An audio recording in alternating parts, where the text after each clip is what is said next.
If it's happening, it's here. CFAX 1070. Hello, good morning. It is 6 o'clock on Friday, May the 8th. We've got a few clouds overhead right now, a little bit of breeze as we head towards a mix of sun and cloud and a high of 18 today. I'll get you the full forecast in just a moment, but right now, let's get to the 6 o'clock news. And we say good morning to Lisa Best. Good morning, Ryan. Thank you. BC's Minister of Health will be on CFAX later this morning. This is a strike vote begins today for the province's nurses as they continue to seek a new contract. Health Minister Josie Osborne is still hopeful they'll be able to hammer out an agreement. Nurses are a vital, critical part of our healthcare system. We want them to be well supported. We know how hard nurses work. The negotiations will remain at the table. I always encourage all parties to stay there, to stay focused on achieving the best deal possible for British Columbians in a way that uplifts and upholds the work that nurses do. Osborne says a tentative deal between BC and its doctors gives her hope that a new collective agreement can be reached that works for both sides. We'll hear more from Josie Osborne. She'll be live on the CFAX Morning Show at 8:20. Victoria continues to be a very unique market when it comes to renting. Nationally, a new report out from rentals.ca says the average asking rent in Canada has fallen back to similar levels from 3 years ago. Asking rents for purpose-built apartments moved 3.7% lower year over year. Here in Victoria, one bedrooms dropped by 0.3% in April to $1,968, down 5.4% year over year. However, a two-bedroom last month actually went up almost 1% to $2,607 on average. That's down 2.2% year over year. We win some, we lose some. And in this case, we're winning. Fernfest is going to happen after all this year. The popular event will return for one day, June 13th, a community-led celebration of all things art, crafts, music, food, and neighborhood connection. The Fernwood Neighborhood House announced it would be able to directly produce Fernwood this year due to organizational capacity constraints. That was the earlier message, that it could not do it. However, now the 2026 festival is being coordinated through a community partnership, and there's fresh money. The City of Victoria approving a $20,000 grant through an alternative arts funding stream as well to keep it afloat. Speaking of money, Stats Canada expected to release its latest reading on the job market this morning as it publishes the labour force survey for the month of April. Economists expect 15,000 jobs were added in April, while the unemployment rate remained unchanged at 6.7%. In March, employers added 14,000 jobs. The report comes as Canadian businesses deal with high oil prices caused by the conflict in the Middle East that has pushed the cost of gasoline up across the country. The report also follows the Bank of Canada's decision last week to hold its policy interest rate at 2.25%. Michelle Zadikian, The Canadian Press. And those numbers just in. Stats Canada's labour force survey shows a slight drop in April. Canada shed 18,000 jobs. Despite the uptick in March, the country lost 112,000 jobs in the first 4 months of this year. The unemployment rate rising to 6.9% in April, from 6.7% in the month of March. The BC government says there will be a new high school built in the community of Tumbler Ridge, and the site of the deadly mass shooting. The former school will be taken down. Premier David Eby says staff, students, and residents were promised that they'd never have to go back to the scene of that tragic event. We want to make sure we're doing things right by the survivors, by the families, by the people of Tumbler Ridge. They need to direct this. And I'd like to thank them for their work in that. And I want to thank the mayor of Tumbler Ridge for being a constant support in this. David Eby says the province will also be reviewing how mental health services are delivered in rural communities to determine if anything can be done to prevent future tragedies. A Canadian expert says the type of hantavirus plaguing the MV Hondias cruise ship is different from the type present in Canada. David Safranetz is the chief of special pathogens at the National Microbiology Lab in Winnipeg. Andes virus, the one responsible for this cruise ship outbreak that we're seeing now, that's in South America. So the rodent reservoir of that virus is exclusive to South America. It doesn't exist in North America. It's highly unlikely that the virus could ever actually take hold and become endemic in countries like Canada or even the United States. 2 Canadians who are on board that vessel now isolating at home. They're at home. They're in Ontario, along with a third Canadian who wasn't on the ship but may have come in contact with a symptomatic individual. And that is your news to 6:05.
Here, CFAX 1070 news poll question we're asking with the demise of the Lights of Wonder display, which was to happen this December. Do you think that sequoia tree, the big tree in Centennial Square, should be lit up for the holidays? 81% saying yes. On our website, that number jumps to 93% on Twitter X. You can vote at CFAX1070.com or in the iHeartRadio app. I'm Lisa Best, your news time, 6:06. I love that we asked that as the news poll question. Yeah. I feel like taking a big spoon and we're stirring the pot. Well, it was actually Steve's idea, if I can blame somebody. Yeah. Steve says, well, why not ask the question to everybody so that everybody gets to weigh in? So here we are. It's a little definitive on Twitter. It's kind of the low-hanging fruit. The tree's already there. Yeah, put some lights on it. Throw some decorations on it. Call it a day. Exactly. And save the city some money. Done and dusted. Right?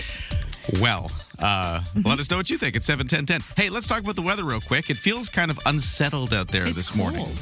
Yeah, like a little bit cooler compared to the last few days. There's this wind kind of blowing. It's a little overcast, but it all is going to start to improve from here, it seems. We do have a mix of sun and cloud on the way today. Highs of 18, but we'll get you that full forecast in just a moment. But yeah, a little bit cold to start compared to some of the other days this week if you're just heading out right now.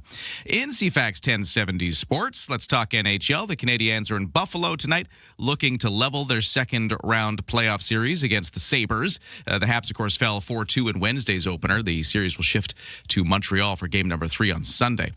2 games in the NBA playoff action tonight. The Knicks are in Philadelphia looking to take a 2-0 series lead over the 76ers. Later, the Spurs will take on the Timberwolves in Minnesota, looking to snap a 1-1 deadlock in the best-of-7 series. The NCAA is planning to expand its March Madness tournaments by 8 teams next season. That'll add more early-round games in the first week without altering the overall format. The new 76-team bracket for men and women will feature 12 games involving 24 teams. The winners will join the main 64-team bracket starting Thursday for men and women Thursday for the men and Friday for the women. Over to baseball. Blue Jays looking to snap a 4-game losing skid they find themselves in when they open up a 3-game series against the Los Angeles Dodgers in Toronto. Right-hander Dylan Cease is scheduled to get the start for the Jays. Oh, sorry, I said the Dodgers, didn't I? It's the Angels they're playing. The Angels are sending Reed Detmers to the mound. That is the baseball, and now over to the soccer. FIFA has tripled the price of its best available tickets to the World Cup final, making almost $33,000 seats. That's U.S. funds available for the July 19th final, which is at MetLife Stadium in East Rutherford, New Jersey. Soccer's governing body listed seats as front category 1 as it added new inventory to its sales site. It previously had a high price of almost $11,000 for category 1, but now $33,000 for a seat. That's your sports 2609.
CFAX 1070 Morning Show brought to you by Thrifty Foods. At Thrifty Foods, Happy is celebrating Mom. This Saturday from 10 until 1, the first 200 kids aged 12 and under are invited to decorate a free cake for Mom at all locations.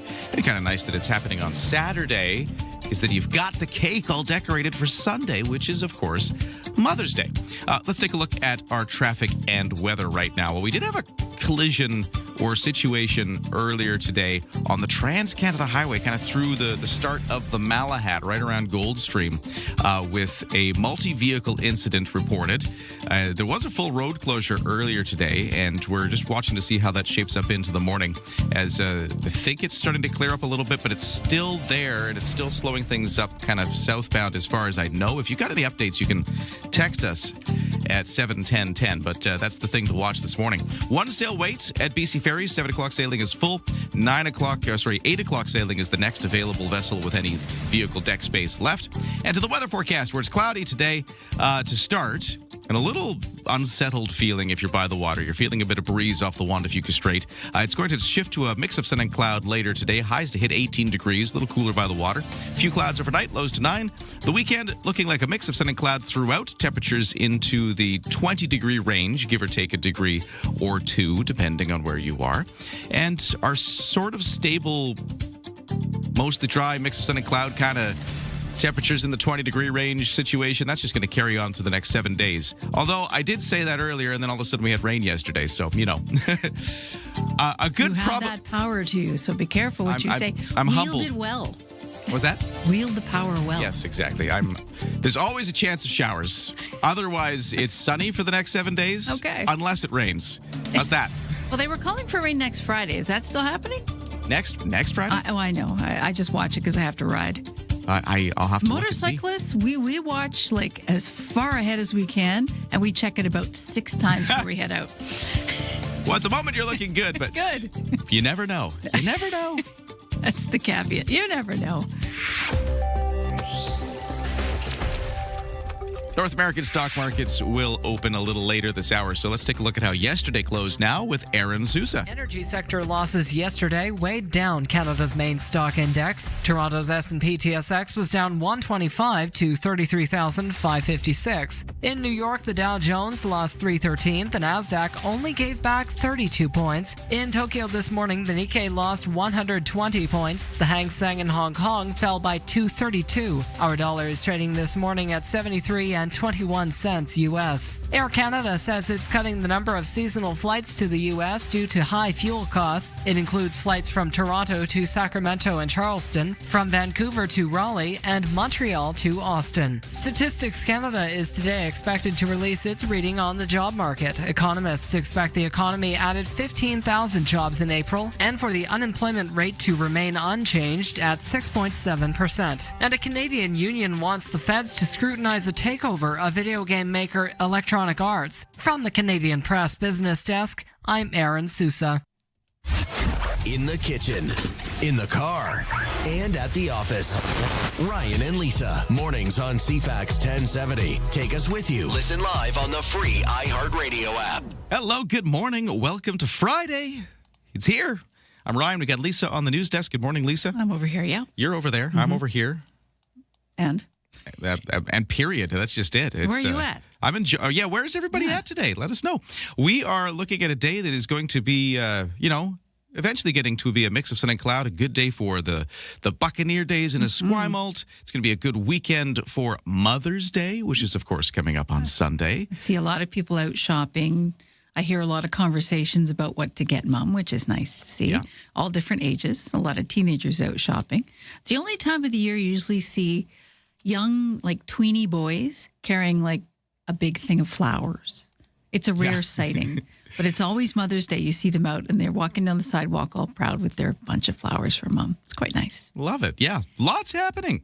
And there's a lot of things happening for Mother's Day, of course. It's going to be a wash with events if you're looking for something special, or at the very least, a phone call. You know? You can't go wrong with a phone call. Well, especially if she's not local, right? Yeah. If she's local, it's a bit easier to do.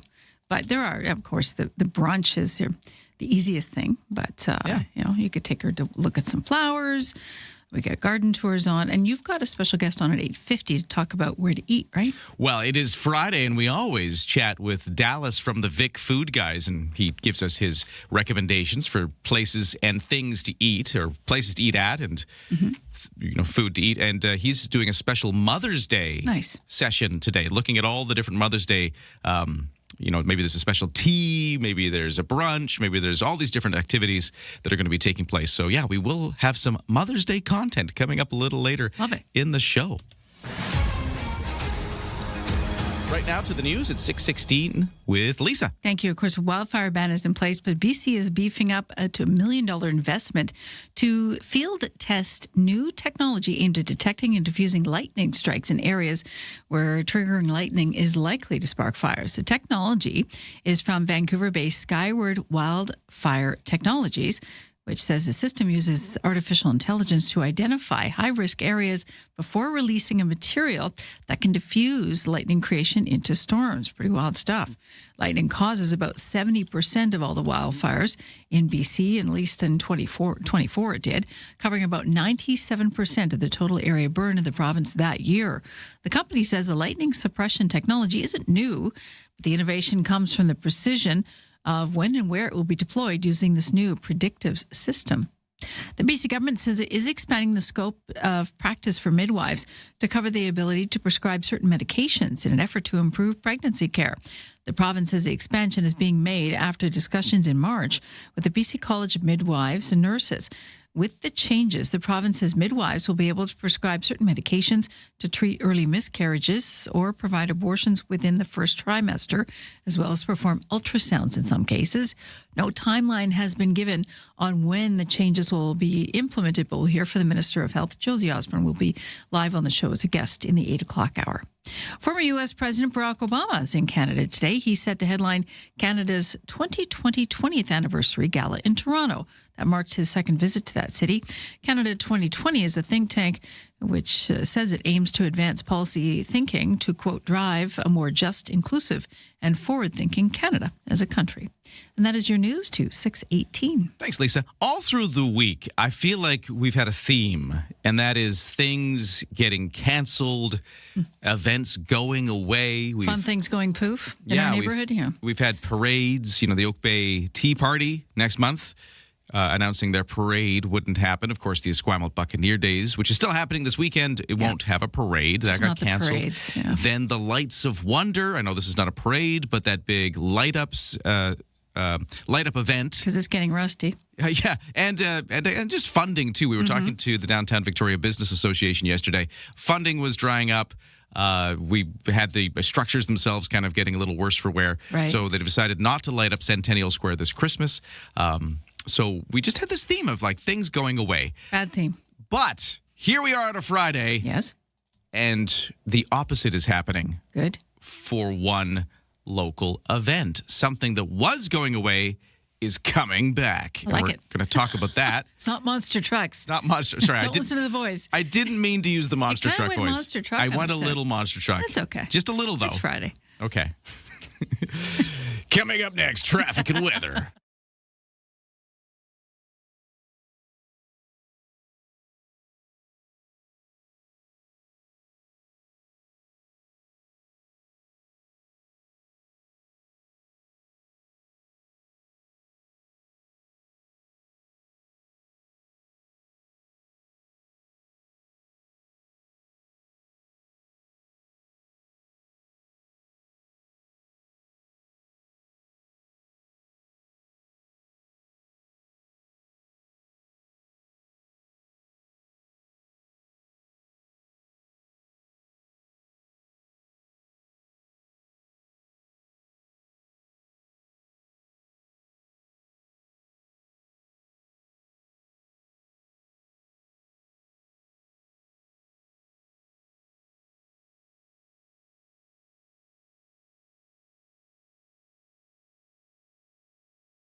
CFAX at 70 traffic and weather at 621. The biggest thing going right now is a big crash on the beginning of the Malahat Trans-Canada Highway, right around about Goldstream. This is the description for me was a multi-vehicle incident which had a full road closure in effect. The only way around it, the circle route, according to the officials. Northbound traffic has to go around. It's whatever's going on, I don't know, but it sounds big, and they're working on clearing it up. This happened a good couple of hours ago as well, as far as we know. So if you have any updates, text us at 71010, but do watch out for what sounds like a big closure. I do have a text message here from somebody who says Highway 1 is closed northbound in Goldstream Park. Bad crash, says the texter. So maybe northbound is the biggest effect there. If you have any updates, like I said, 71010. It's the only real problem so far on the morning commute other than a one-sail wait. The 8 o'clock sailing is your next available vessel with any vehicle deck space because the 7 is full. Ryan and Lisa. Mornings on CFAX 1070. Remember, you have us in the palm of your hand. For listeners on the go, listen live on the free iHeartRadio app. Yeah, so after a week of things getting canceled and parades going away and light-up events being discontinued, it was nice to get this email yesterday. Fernfest returns thanks to community was the title on the email. Had you heard about this? The Fernfest, which is one of those little community festivals that takes place in the summer. It's usually in June. It's so nice. In Fernwood. Yeah. And it started years ago. I used to live kind of near that neighborhood many, many years ago. And I remember being there when they first started this. And it was quite the small little thing. There'd be like a little bit of a music in the main square there, maybe a little beer garden, some vendors out there showing off their wares. And it's grown, though, to be a big event. But then it was going to go away this year. Okay. However, they say, and I'm going to quote the email here, earlier this year, Fernwood Neighborhood House announced that it would not be able to directly produce Fernfest in 2026 due to organizational capacity constraints. The response from the community was immediate, with artists, organizers, vendors, and longtime attendees expressing a strong desire to see the festival continue. So in response, Fernwood Neighborhood House hosted conversations with community members and local event organizers to explore what a new model for Fernfest could look like. From those conversations, a collaborative organizing team has emerged to carry the festival forward. Wow. I hear trumpets. Yeah, exactly. Sound the trumpets. A bunch of people got together and they managed to pull it off. The city of Victoria, and I know several councillors were happy to kind of come to the emergency aid of this. They have approved a $20,000 grant to give them some money to make this happen. I think there's also some developer, Arise Developments, is giving $10,000 towards making it happen. So it looks like June 13th, there will be a Fernfest. So it's just kind of nice that we ended the week with something happening rather than everything just getting canceled. Yeah. That was enough. It's one after the other, thinking, okay, is this a theme here? Yeah. Are we going to lose something else? And we understand the cost of things and logistics of it and the insurance involved, which is part of the reason why parades are having a problem. All of these things play into it. And this is our fun for the summer. Summer months only go so long. And if you've got family, it's a really inexpensive way to enjoy a weekend too. So all of these things factor in, and it's just nice. I think Fernfest is a real gem, and I'm glad even if it's for one day, that's fine. It's back, and that's the main thing, where the community can show itself off. This weekend, it's Esquimalt showing itself off, right? Yeah. Having a big party, and I think every community deserves that and should have it during the spring, summer months. Yeah, it's nice to have these little neighborhood festivals. Absolutely. I feel like... Well, you've got fond memories of Buccaneer days. Yeah. And here's the thing. This is a bit off to the side, so apologies for this. But we were talking emergency preparedness this week because it's Emergency Preparedness Week, right? Right. And we had Erin Stockhill, who's one of the local organizers of this, yesterday talking about Saanich's stuff that was going on. And she was talking about how the overall theme this year is trying to get people to connect with their neighbors and the local community around them. Right. To develop like a local community plan, but at a time where people are a little less connected to their neighbors, to their local people. We live a lot more online. People are a lot more isolated. Isolated in that way. That's the problem. That's the bigger problem. Yeah, and so she was talking about for an emergency preparedness perspective, it's good to actually try to force yourself to get to know some of those neighbors, maybe make a plan, maybe know who needs to be checked in on or needs a little extra help if Correct. the big one happens or whatever it is that takes Someone place. with family or seniors, absolutely. Yeah. And you know what helps you connect with your neighbors is these kind of little community events. So I feel like it's important to have them, and it's nice to see not all of, some of the big ones coming back. That's my weird connection here. It's a good point because it's kind of like seeing someone at the office or on the workplace. Yeah. And then when you see them out in a more social environment, it's a totally different mood and you can relax, you have a conversation. And it's the same thing with your neighbors. You say hi to them maybe when they're in your yard, or when they're in their yard. But when you see them out on the street at some kind of event, it's a different feeling because there's no proscenium there. You're meeting in a basically a common ground. And I like that feeling. And you do meet new people all the time, even if you're going and you're just even to a market and you're talking to the artisans or the people selling the fresh fruit and vegetables. Moss Street Market was a perfect example last weekend. And we have markets going all the time. We had a Esquimalt market last Thursday. So there's large and small events happening all the time that we can be part of. And if you're looking to meet people, and really connect, volunteer. Yeah, and they're looking. Are they looking? We keep hearing one of the things behind some of these parade cancellations. It's not entirely this, but volunteers and a lack of volunteers is part of it. It's not the whole story, but yeah, they could use the help. Where there's a certain attrition where volunteers just basically age out. Yeah. If you've been helping out with a particular organization for 10 or 20 years, maybe that was your time and you need to take a break or you want to enjoy your summer. So I understand that. With that, Santa's Anonymous goes through that too, where, they're run by volunteers. The power of volunteers are huge on that. Yeah. But, people, maybe they're traveling that year. Maybe they can't help out that particular because of illness. So if you can volunteer, you're going to widen your orbit so much in finding cool people to hang out with and people in your neighborhood and beyond.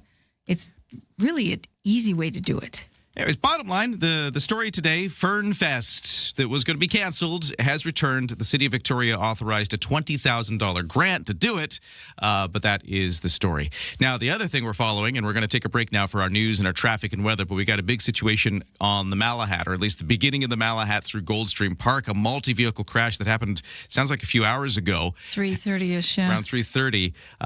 As far as we can tell, there's still a full northbound closure. If you have any updates, text us at 71010. The map's showing 2 accidents now. So one could be a fender bender now or rubbernecking. It's hard to say. Well, either way, there's a situation on the Malahat. Let us know what you see, but do be careful. Northbound looks like it's a problem. From CFAX 1070. Here's what's happening around the island. The Esquimalt's Buccaneer Days takes over Archie Browning Sports Centre and Bullen Field, May 7th through 10th. Full schedule on esquimaltbuccaneerdays.ca. Sign up for the Walk for Alzheimer's, Sunday, May 31st at Fisherman's Wharf. More info at walkforalzheimers.ca. Get more event info at CFAX1070.com. If it's happening, it's here. CFAX 1070.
CFAX Victoria. An iHeart radio station. If it's happening, It's here. CFAX 1070.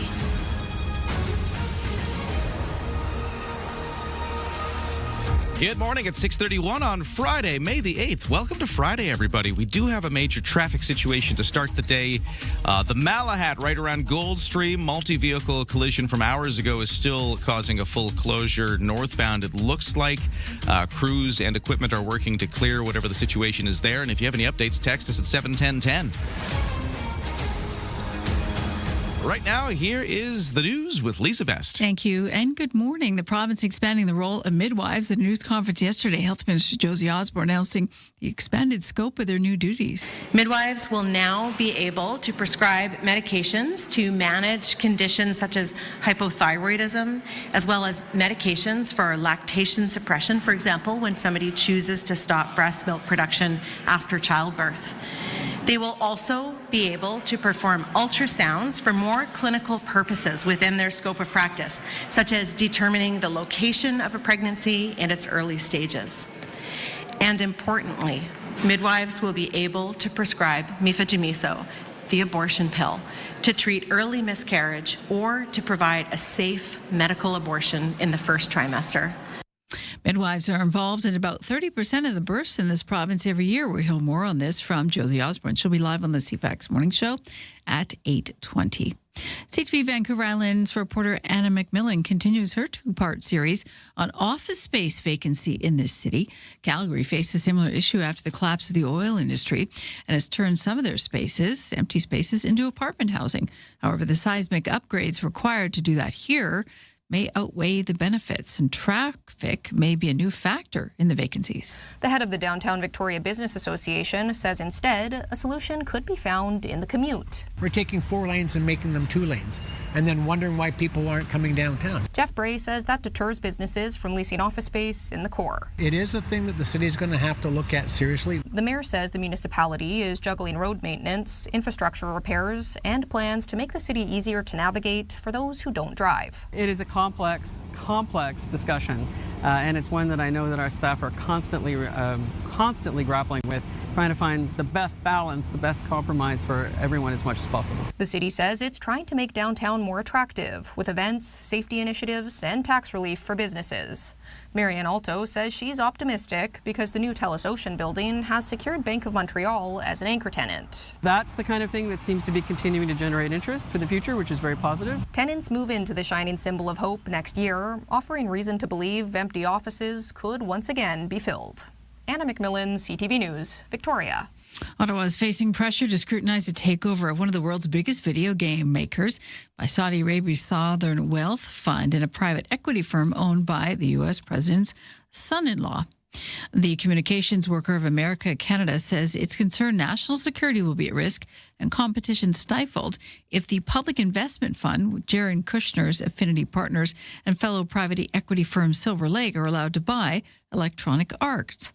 Carmel Smith is the president of the union. We think it has serious national security risks because the information and the data collected by users of these games is more extensive than you might think. Financial information, health information, all kinds of data is collected and can be shared and used without game users' knowledge or permission or consent. The union wants the federal government to review the deal under the Investment Canada Act and is also calling for the Competition Bureau to investigate that transaction. A Canadian expert says the type of hantavirus plaguing the cruise ship in the Atlantic is different from the type present here in Canada. The only type of hantavirus known to spread from human to human is the Andes virus, and that's what they're dealing with, the one that hit the cruise ship. David Sanfrantes with the National Microbiology Lab in Winnipeg says it takes prolonged and relatively close contact to this virus to actually transmit it. I don't think this outbreak is going to go much beyond contacts that were associated with that direct cruise ship itself. But it doesn't mean that Canadians shouldn't pay attention to hantavirus because you can still be exposed to another type, the Sin Nombre virus, which is carried by deer mice. And the latest StatsCan labor force survey shows employers Employers collectively shed 18,000 jobs in the month of April. The agency says with April's decrease, the country has posted a net decline of 112,000 jobs over the first 4 months of the year. The last time Canada lost so many jobs in a 4-month window was during the pandemic. The unemployment rate rose 2 ticks to 6.9%, returning to where it was back in October, largely because more people were looking for work. StatCan also reported average hourly wages were up 4.5% from this time a year ago. Michelle Zedekian, the Canadian Press. That's your CFAX News at 6:36.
Your CFAX 1070 news poll question: with the demise of the Lights of Wonder display come December, do you think that large sequoia tree in Centennial Square should be lit for the holidays? 93% saying yes on Twitter X. You can vote at CFAX1070.com, social media, also the iHeartRadio app. I'm Lisa Best, your news time, 6:38. Crash on the Malahat right around Goldstream Park. It seems to be closing things still northbound. A multi-vehicle collision that took place earlier this morning. All the emergency crews are there dealing with it, but it seems to be a big obstruction on the Malahat at Goldstream Park. We don't know much about the nature of exactly what's going on other than this multi-vehicle thing. If you happen to have any info and you can text us hands-free and safely, please do. It's 71010. CFAX 1070 Sports. We got some breaking news this morning in soccer.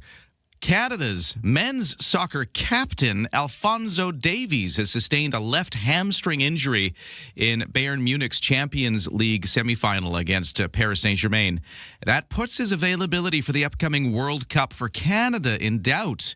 The German club said today on its X account that Davies will be out for, quote, several weeks after picking up the injury in Bayern's 1-1 draw on Wednesday. Canada, which is co-hosting the World Cup with the United States and Mexico, plays its first game June 12th against Bosnia-Herzegovina in Toronto.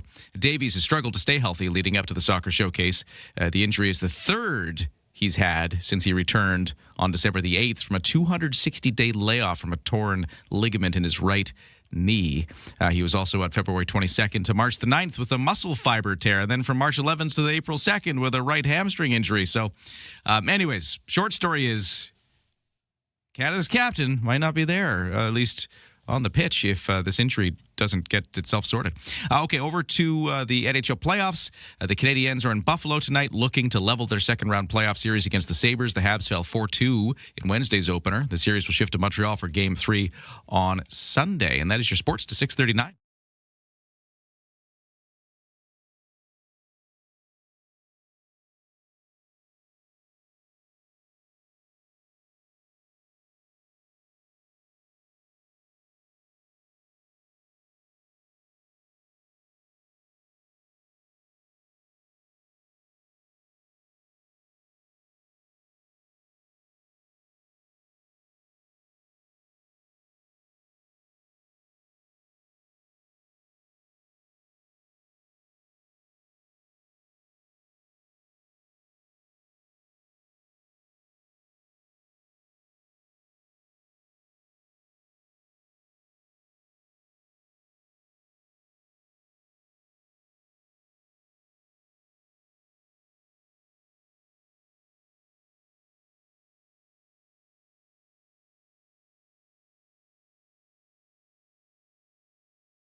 CFAX 1070 traffic and weather. Yeah, no new updates yet on this closure for the Malahat at Goldstream Park. Heading northbound for sure. Could be slowing things up the other direction as well. I'd love to hear. I do know there's a backup southbound. I just don't know how closed or open it is, if traffic is just getting through slowly or if it's very obstructed.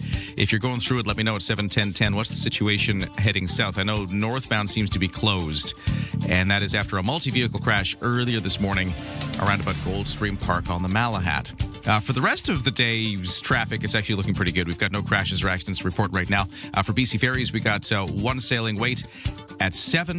The 8 is your next available vessel for vehicle deck space. And in the weather forecast, well, it's a bit cloudy, a bit unsettled feeling to start. Just slightly cooler, a bit of breeze. Now, I'm next to the Juan de Fuca Strait, where we're broadcasting from in Esquimalt, so we're probably feeling that coolness a little more so. But that's the situation for you if you're right by the water today, at least to start the day. It's going to eventually get into a mix of sun and cloud by later today with a high of 18 degrees.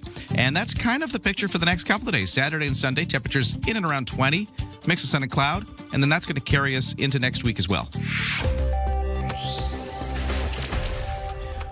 Opening bells just ringing for North American stock markets.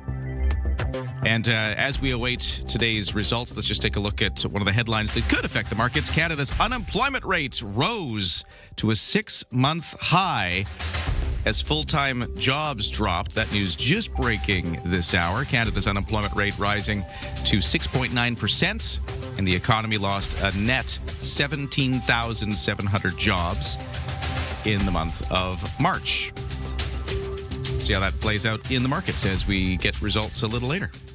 Ryan and Lisa, mornings on CFAX 1070. Oversleepers, catch all the highlights on the latest audio podcast at CFAX1070.com and on the free iHeartRadio app. Well, thank you so much for weighing in all the time, whatever it is we're talking about here at 71010. And right now we're talking about this crash. And thank you so much to this Eyes on the Road. No issues southbound near Goldstream for this crash on the Malahat. So it looks like you can get through southbound. North is closed, says this text. And then I got another text here at 71010 who says there's a car on the barrier. Oh. So it's slowed to a crawl southbound. One vehicle has been loaded onto a truck, still the other one on the barrier.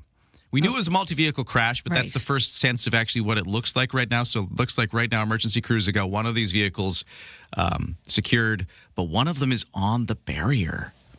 Well, yeah, high-speed collision. They had it open for a few minutes, or at least the red line on the map, the red line of, turned to yellow. So I have a feeling it's because maybe that the tow trucks are on scene now or separate to the collision. But still, it's a 6:45 in the morning. It's a major time for this to be happening. So. Yeah. So northbound closed still. Southbound is moving, but probably a little slow. That is what we're looking at. Goldstream on the Malahat. Thank you so much for letting us know what you're seeing out there at 71010. Much appreciated. Very helpful. We'll keep it up. We'll keep watching it. Another texter says, sorry, southbound at Langford Parkway is open. Yeah, that's great. Thank you. Southbound at Langford Parkway is open. But I think, if you try to get northbound, that's where you're going to hit that wall of traffic or just not be able to get through. Right. And it's the big one for this morning as we watch the traffic. And we will now turn it over to Lisa and the rest of the news. At 6:45, what's happening, Lisa? Thank you. The Canadian economy lost 18,000 jobs last month as the unemployment rate rose to 6.9%. Stats Canada released its labour force survey today, which says the country has posted a net decline of 112,000 jobs over the first 4 months of this year. The last time Canada lost so many jobs in a 4-month window was during the COVID pandemic. This comes despite an uptick in jobs in the month of March. To the latest on Tumbler Ridge now, Premier David Eby says that community will have a new secondary school built and as quickly as possible. Eby says the mass shooting on February 10th changed people's lives forever, and the province and the local school board heard that residents don't want to have to go back to that old building. He says the school board consulted survivors, victims, relatives, and others about the right path forward. 5 students and the educational assistant, of course, were killed in that attack in the school on February 10th.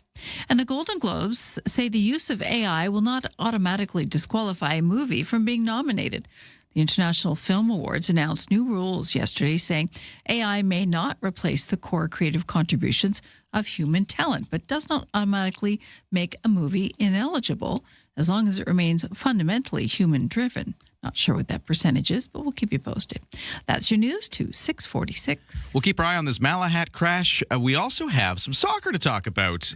The Pacific FC local soccer team is going to be hosting Cavalry FC this weekend, but it's not a normal game. This is the 2026 TELUS Canadian Championship preliminary round match. It's also honoring CFB Esquimalt. It's going to be at Starlight Stadium tomorrow. So there's this military stuff. There's the fact that it's not the regular game. It's this preliminary thing of the championship. There's a lot to explore here. So we're going to explore it with somebody from Pacific FC joining us just a moment to get into some weekend sports. But yeah, keep those texts coming about that crash. We'll let people know how things are shaping up on the Malahat with a major issue this morning. Developing political story, a big doozy. Vashi Capellos. What started as a dull day is anything but. The top newsmakers. Your go-to political debrief. Daily.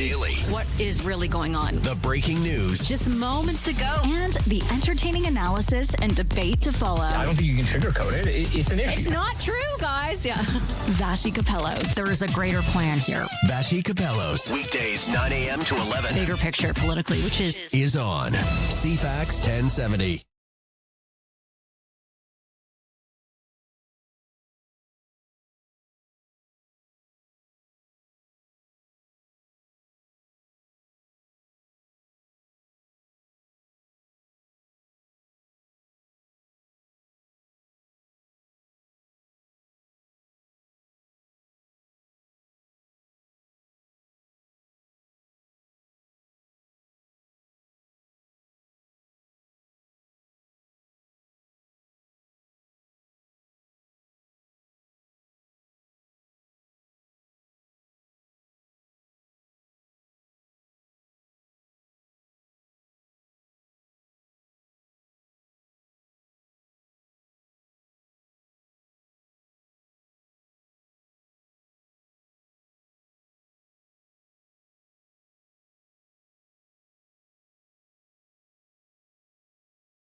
CFAX at 70 morning show brought to you by Thrifty Foods. At Thrifty Foods, happy celebrating Mom. This Saturday from 10 until 1, the first 200 kids aged 12 and under are invited to decorate a free cake for Mom at all locations. Okay, over to the traffic where we still have a multi-vehicle collision that took place a few hours ago on the Malahat, or at least the start of the Malahat right by Goldstream Park. And as one texter earlier described it, right now there's still a vehicle on the barrier. And there's another vehicle that's been loaded onto a truck as emergency crews work to clear the scene. We understand that the northbound lanes are closed as these crews work to deal with the aftermath of this. Southbound seems to be open, but could be slow going this morning, so watch out for delays there. Southbound and northbound, it looks like the Pacific Circle route is your detour if you really have to go, or I guess just wait it out. I'm not sure exactly what the correct course of action is there, but those are the choices you're faced with right now. Other than that, it's looking fairly typical for the commute, although the Malahat anything but typical this morning. One sail wait at BC Ferries, and for the weather forecast, it is cloudy to start, little unsettled, little breezy, and a little cool feeling if you're by the water. But as we get into the day, a mix of sun and cloud eventually, highs of 18. And then for the weekend, a mix of sun and cloud, highs up to 20 degrees or so. Low temperatures for the next few nights, kind of dropping down to 8 or 9 degrees, sort of in that range. Ryan and Lisa are ready when you are. Good morning. Day or night, find the highlights under latest audio at CFAX1070.com and on the free iHeartRadio app. Let's talk soccer here with the Director of Ticketing and Marketing with Pacific FC. Our local soccer team, Simon Avila, is here. How you doing today, sir? Yeah, I'm doing great, Ryan. Thanks for having me on this morning. It sounds like an exciting weekend because Cavalry FC is in town to take on Pacific FC. But this isn't just a normal kind of regular season Canadian Soccer League match. This is one of these little tournaments you sometimes break into when it comes to soccer. So talk about what's going on with this game tomorrow at Starlight Stadium. Yeah, that's right. This is a Canadian Championship match this weekend, which, as you said, is kind of an additional tournament that we get entered into every year. For fans of soccer, it's very similar to the FA Cup they have in England. But for those who maybe aren't so familiar with that, I can kind of break that down a little bit. So essentially, it's a tournament that includes, all the professional teams in Canada. So not only the teams in the Canadian Premier League, our league, but also the 3 Canadian MLS teams. And it also includes some semi-professional teams kind of regionally from across Canada. So it's a fun tournament because it creates some new matchups, some teams that we don't typically play. And it always creates a lot of fun kind of David and Goliath storylines as well. So we've been lucky enough in the past to have some good success in this tournament. We've hosted the Whitecaps a few times over the years and had some good matchups against them. But yeah, it creates a lot of fun matchups in the tournament. Just earlier this week, actually, Atletico Ottawa, who play in our league, in the Canadian Premier League, took on Toronto FC, kind of maybe the biggest historically club in Canada, and actually knocked them out 3-1 in Toronto. So there's already been some upsets in the tournament, and we'll see where we go from here. I love that about soccer. This isn't just the Canadian Premier League. I mean, this is, it's got a huge history in, say, the English soccer leagues of you get these little tournaments off to the side where you end up with these crazy matchups where you'll get some small little beer league team taking on one of the big premier teams sometimes, not all the time, but like it can create such cool little things that you don't always get to see. Like you said, in this case, maybe it's you guys versus the Whitecaps, which has happened before. It's neat to get these moments that you wouldn't get if it was just all regular season play. Yeah, that's exactly it. And the nice thing too, I mean, particularly in our case, in the way the season started a little bit slow for us, and so I think that's kind of the magic of the Cup is that form almost doesn't matter. Whatever's going on in the league, whatever else you have going on, when you step out on the field in a knockout match, anything can happen. And so I know the teams had a bit of a slower start than they'd like to this season. I think they're playing quite well, but the results just aren't quite breaking for us. So there's a big chance to really kind of kickstart the season in a big knockout match against Cavalry this weekend. And of course, very important because if we, the winner of this match gets a guaranteed kind of home and away series against the Whitecaps as well. So that's waiting right behind this match. So hopefully the guys can kind of have it all click today for them or tomorrow, sorry. And hopefully we can get that series against the Whitecaps again this year. Okay, so it is again tomorrow at Starlight Stadium. It's important to specify that because you have been playing a few games at Royal Athletic Park, but this one's back to the traditional home field of Pacific FC. It's Cavalry FC to do this TELUS Canadian Championship Preliminary Round match. It's also in honor of CFB Esquimalt, and there's going to be a flyover, and there's a bunch of stuff going on there. What's happening with the military connection? Yeah, that's right. We've had a good relationship with CFB Esquimalt over the years. There's some fun kind of elements too, where we've always tried to get them incorporated in matches, and we've been lucky enough to kind of host our military match, in years past against Halifax, and so there's always some fun, rivalries even across the Navy and across the military and kind of some of the other bases that are going on. But they're coming out to the game tomorrow. They've got some fun activations that they'll have at the stadium. But yeah, the big one that we've been really working on for the past few months is a pre-match flyover. So they've got a few things happening. They've got a Cyclone helicopter flying over the stadium, but also a Kingfisher search and rescue plane. So those will be flying right over the stadium right before kickoff. So it'll be very fun, kind of a very cool experience for us. It's the first year that we've really been able to coordinate with them and have the big flyover. So that's going to be quite the spectacle at the match tomorrow. That sounds really cool. So it's at Starlight Stadium. And what time does the match start? Is it 2 o'clock? Kickoff at 4 o'clock. 4 o'clock. So 4 o'clock. Kickoff at 4. Gates open at 2:30. And come down early because there'll be a lot of fun stuff happening with CFBS Volleyball there. Gotcha. It's the gates in the 2 o'clock hour, and then the actual match at 4 o'clock. And then, after this little break for this tournament, we'll get back to regular season play. And I got to ask, how's the team feeling? Is there some frustration because we're 5 games into the regular season, and Pacific FC is still looking for that first win? How's everybody feeling about that?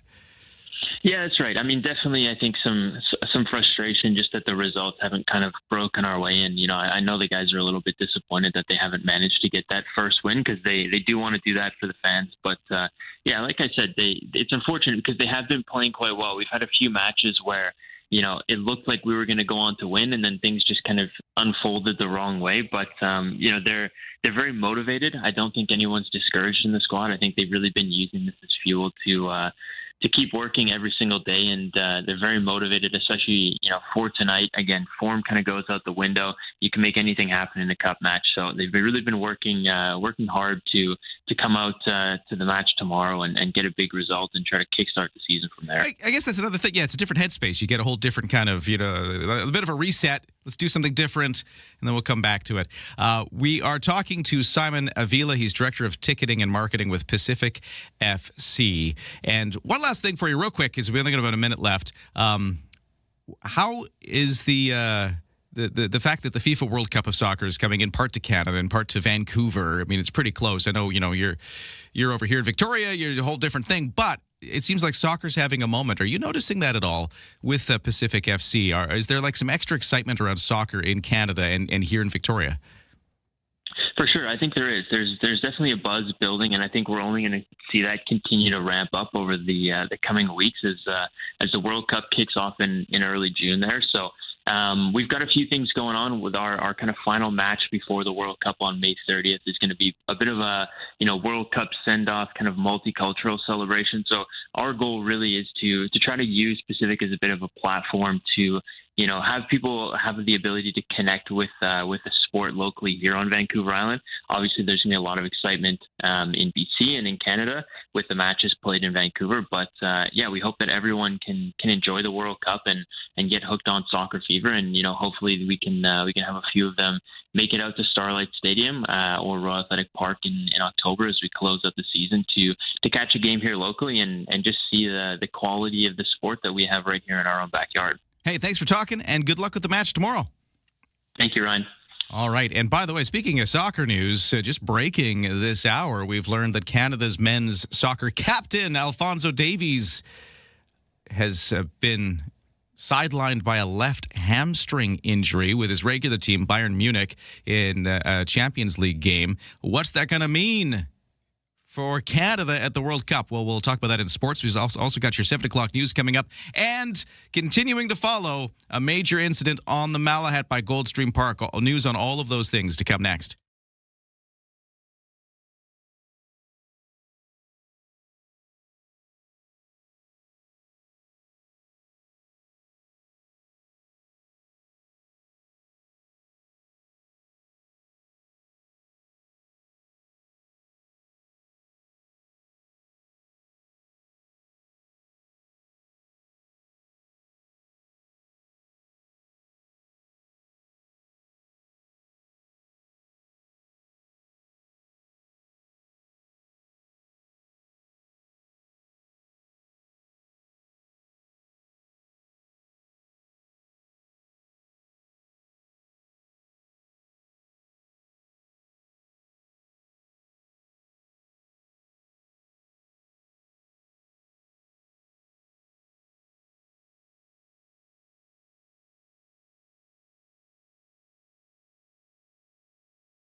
CFAX Victoria. An iHeart radio station. If it's happening, It's here. CFAX 1070. Good morning. It's 7:01 on Friday, May 8th. Continued problems on the Malahad, right down at the bottom at Goldstream Park, where there was a multi-vehicle collision a few hours ago. According to our texters, there's still a vehicle on the center barrier with another one loaded onto a tow truck. At least that was the story about 20 minutes ago. The short story is northbound closed. Southbound is moving, but it's a little slow. The Malahad right by Goldstream Park is the center of all that, and updates to come. Right now, though, the news begins, and here is Lisa Best. Good morning. We take you to the air first. The Conservative MP warning Canada's snowbirds could be grounded for years. CTV Graham Richardson has details. Up front, the snowbirds are being canceled. This is the last season. Tommy is the former mayor of Moose Jaw, Saskatchewan, home base for the snowbirds. He says the schedule is normal for 2026, but after that, the planes will stay on the ground. When asked directly about the future of the program, Defence Minister David McGuinty's office refused all comment. One Liberal MP said cost is a factor. This is like maple syrup. This is like, ice cold Canadian beer. This is like, gravy on our poutine. Okay, we get that. McGuinty later said in question period yesterday that government is beginning the process of examining potential aircraft options for when the snowbirds fleet reaches the end of its lifespan. Tumbler Ridge Secondary School is set to be demolished. School District 59 made the decision after consultation with the community on how best to move forward and work on healing, which will be a daunting task. Education Minister Lisa Bear says they are respecting the views of the community. One thing that came up predominantly throughout the consultation was the desire of the community to support victims' voices. Really the ability to weigh the families of the victims' voices to the top, and overwhelmingly that level of support from community to victims and their families matched the overall views that we were hearing, that a new school on a new site was what was required.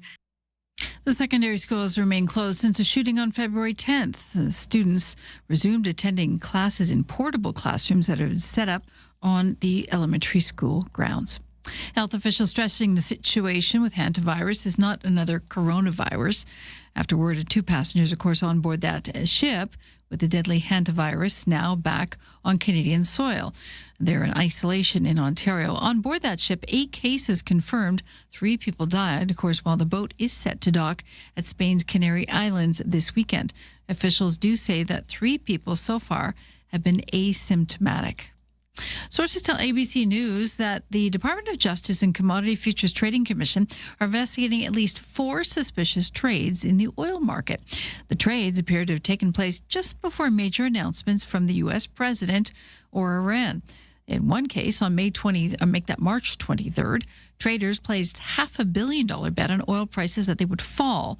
The bet was made 15 minutes before President Trump announced that he would delay threatened attacks on Iran's power grid. The trades themselves are public. The individuals behind them are not. So there's no way to tell until the investigation is complete whether they were based on inside information. But the timing sure is suspicious, and that's what federal prosecutors are interested in. It's what the Commodity Futures Trading Commission is interested in. We're all interested, actually. Former U.S. President Barack Obama in Toronto today to deliver a keynote speech at a Canadian think tank. The 44th president is set to headline Canada 2020's gala at the Fairmont Royal York. Obama made 3 official visits to Canada while he was president, first coming to Ottawa in 2009 to meet with former Prime Minister Stephen Harper. Obama later came to Canada for the G8 and G20 summit meetings and the North American Leaders Summit. The Canada 2020 event, which is not open to the media, will mark his 2nd visit to Toronto. The think tank says it aims to advance policy thinking to drive a more just, inclusive, and forward-thinking Canada. Rob Westgate, The Canadian Press. And a recent national survey found more than 2/3 of Canadians, 61%, remain not very or not at all concerned about wildfires, despite an estimated 60% of Canadian communities being located in the wildland-urban interface. That's where we settle or meet or intermingle with wildfire-prone forests and grassland. 2025 was Canada's 2nd largest wildfire season on record by area burned, approximately 8.9 million hectares affected. That's your news to 7:05.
Your CFAX 1070 news poll question this morning. With the demise of the Light So Wonder display that takes place every December, it has for 5 years anyways, do you think that large sequoia tree in Centennial Square should be lit up for the holidays instead? 93% saying yes on Twitter X, 82% saying yes on our website. CFAX1070.com, Twitter X, your iHeartRadio, all available to you. That's your news to 7:07. Thank you, Lisa. We're tracking a crash, which is still plugging things up on the Malahat through Goldstream Park. Multi-vehicles involved hours ago, so emergency vehicles are there, and they're clearing the scene, but our understanding is it's still closed northbound. Southbound seems to be moving. It's just a little slow. And if you're coming down the Malahat south towards Victoria, you might hit a wall of traffic and wonder what's going on. Well, it's because you're trying to get through this crash scene.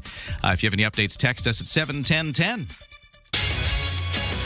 CFAX 1070 Sports. Let's talk soccer right off the top because we got this news out of Canada Soccer that Canada's men's soccer captain, Alphonso Davies, is maybe questionable for the World Cup after he sustained a left hamstring injury in Bayern Munich's Champions League semifinal against Paris Saint-Germain.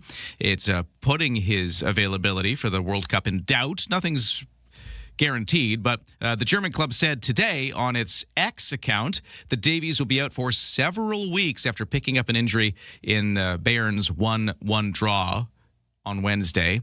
Canada, co-hosting the World Cup along with the United States and Mexico, plays its first game on June 12th. So if he's out for several weeks, and June 12th is just several weeks away now, we'll have to see how things line up. So that's the news out of Canada Soccer. Over to hockey. Well, we were talking about the Victoria Royals yesterday and how they, in the draft, which is on, had dealt some of their picks in exchange for a big scorer. They got Cameron Schmidt, who was, of course, a Dallas Stars draft pick and all of that. So we were talking about that yesterday. Well, they continue to do a little wheeling and dealing yesterday. They dealt the 5th pick for a bunch of selections from Wenatchee. Then they traded the 7th pick in a deal that brought Cameron Schmidt, as we mentioned. The flipping of picks continued yesterday, but the first actual draft selection was in the second round, 28th overall for Kristen Lima, a forward from Langley. The Royals, who were hit with some American prospects last season, have picked up 3 of them so far today. So that's what's happening in the WHL draft. Over to the NHL, where the Canadiens are in Buffalo tonight looking to level their second round playoff series against the Sabres. The Habs fell 4-2 in the opener on Wednesday. Then for last night, the Carolina Hurricanes on the brink of advancing to the NHL's Eastern Conference Final. The Canes dumped the Philadelphia Flyers 4-1 last night. And with that, they take a 3-0 lead in the best-of-7 second-round series. Game 4 goes Saturday in Philly. That's your sports to 710.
CFAX 1070 Morning Show brought to you by Thrifty Foods. At Thrifty Foods, Happy is celebrating Mom, and this Saturday from 10 until 1, so that's tomorrow, kids 12 and under, the first 200 of them, are invited to decorate a free cake for Mom at all locations. Over to the Malahat now, where that crash situation is still causing trouble. There was a multi-vehicle collision earlier this morning. Emergency vehicles and crews are there trying to clear it. We heard a little while ago from one listener that when they went by, there was still a vehicle on the center median barrier, which is kind of a sign of how dramatic this thing was, whatever it was that happened earlier this morning. And another vehicle had been loaded onto a truck. This was a while ago, so they continue to clear it all up. But the important thing to note if you're driving through there is northbound is fully closed right now. So you can't get northbound on the Malahat at the moment. Southbound is moving, but it's slow. That's the situation right now. And if you see anything otherwise or any updates to that, or if you just happen to go by it, you can let us know what it looks like. Text us at 71010 if you can do it safely, hands-free. No other major issues on the roads right now. No sailing weights at BC Ferries to speak of at this time. And for the weather, it will eventually get into some sunny breaks. We're starting off a little cloudy, a little cooler feeling today, a little breeze off the water. But we're going to get into a mix of sun and cloud and a high of 18. Then it looks kind of like that for the next few days. Mix of sun and cloud, temperature around about 20 degrees right through the weekend and into early next week. Right now, the temperatures that we're seeing here in Esquimalt, we are at 12 degrees. In Shawnigan Lake, it is 9. Let's take a look at the markets as we get the first results out of this Friday trading day. In Toronto, S&P TSX up 223 to 34,080. The Dow in New York is up 77 to 49,674. The Canadian dollar at 73 cents US even, which is down a fraction of a cent from yesterday's close. And the barrel of oil is down 28 cents, but it's pretty close to yesterday at $94.53 US a barrel. Ryan and Lisa, mornings on CFAX 1070.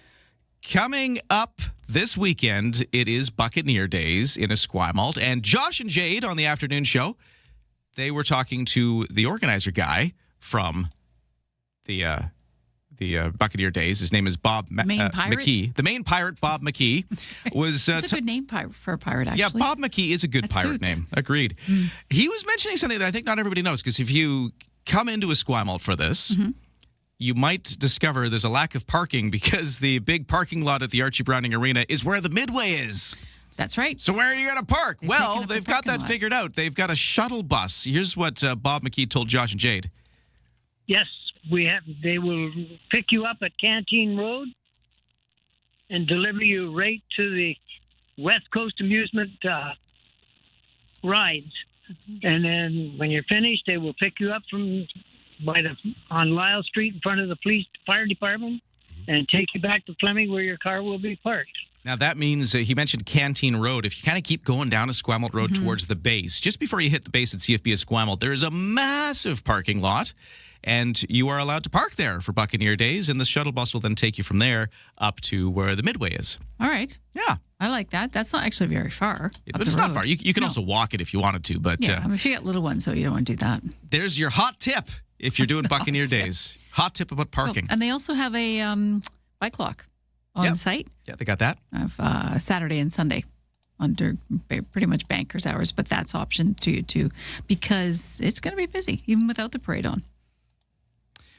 Buccaneer Days, one of the big things happening this weekend. What else is happening? Let us know at 71010. We've got this texter at 71010 who would like us to mention that the Junior B Tier 1 Shamrocks are hosting the Coquitlam Adnax tomorrow, 12:30 at the Q Center. Okay. They're looking for their 4th straight win starting their season. Doing well. So there you go. Junior B Tier 1 Shamrocks with the Coquitlam Adnax in town tomorrow at the Q Center. Thank you so much for letting us know that. 7:15, over to the headlines. Here's Lisa. Taking a look at the numbers from StatsCan, the national unemployment rate, of course, holding at 6.9% in April. Also releasing the seasonally adjusted 3-month moving average for major cities. City by city, Vancouver was up to 6.5%. That was from 6.2% the month before. Victoria, 4.3%. From 4.6%, and Nanaimo, 8.7%. from 7.9%. Provincially, BC set at 6.8%, up just a tad from 6.7%. Canada's consular services en route to Spain's Canary Islands ahead of the arrival of a cruise ship dealing with the deadly hantavirus outbreak. They set to meet with 4 Canadians on board the ship, which Spanish authorities are prepared to receive. 2 Canadians. Other Canadians are actually isolating in Ontario as we speak. Health officials in Spain say they will perform careful evaluations of more than 140 passengers and crew on board that ship when it arrives on the weekend. Meanwhile, federal officials confirmed 3 people in connection with the cruiser isolating in Canada, and they're not showing any symptoms right now, so that is positive news. That recent U.S. strike in Iran is being called a love tap by the U.S. president. The U.S. Central Command says it has conducted self-defense strikes against Iranian targets yesterday after Iran fired at U.S. destroyers in the Strait of Hormuz. Donald Trump downplayed the exchange when he asked about it. Was asked by reporters, saying it was just a love tap. That's his quote. And claimed the ceasefire between Iran and the U.S. is still in effect. That's your news to 717. Hey, got a big update right now, Lisa. Text her at 71010. This is Paul. Thank you, Paul, for listening and letting us know what's happening on the Malahat.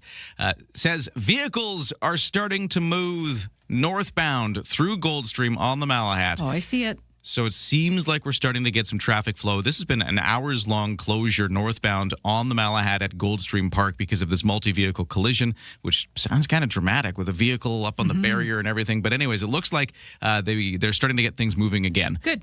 South was already moving. Now north is moving, according to this text from Paul. Thank you so much for giving us the update. And we'll talk more about what's happening in traffic elsewhere coming up in just a few moments, including a text here asking if I know if the single-lane alternating traffic on the Island Highway will be back on today. So, yeah, we'll get you an answer coming up next. We'll also be talking weather with our weather guy. Josh Klassen is joining us. He's going to let us know where we're heading when it comes to the weather forecast. That's all next.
CFAX Morning Show brought to you by Bluebird Cabs. Need a cab?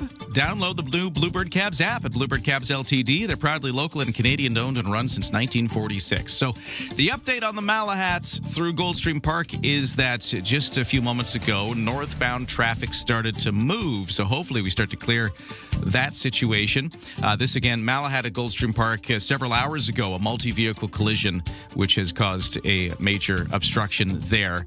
Southbound traffic was already moving. Northbound now moving, according to texter Paul. Let us know what you're seeing at 71010. Another text here at 71010 saying, hey, any word on whether the road construction on the Old Island Highway is still on today?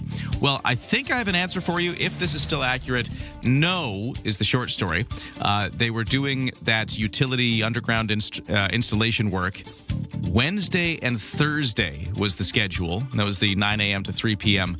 Single lane alternating traffic that they had there with the flaggers on scene. Today wasn't on the schedule, so unless something's gone wrong, I think that should be clear today. At least that's the schedule. Hopefully they stick to it. What else is going on? Well, the rest of the commute is looking pretty good. We have no sailing waits at BC Ferries. And in the weather forecast, I'm just going to let an expert tell us about that.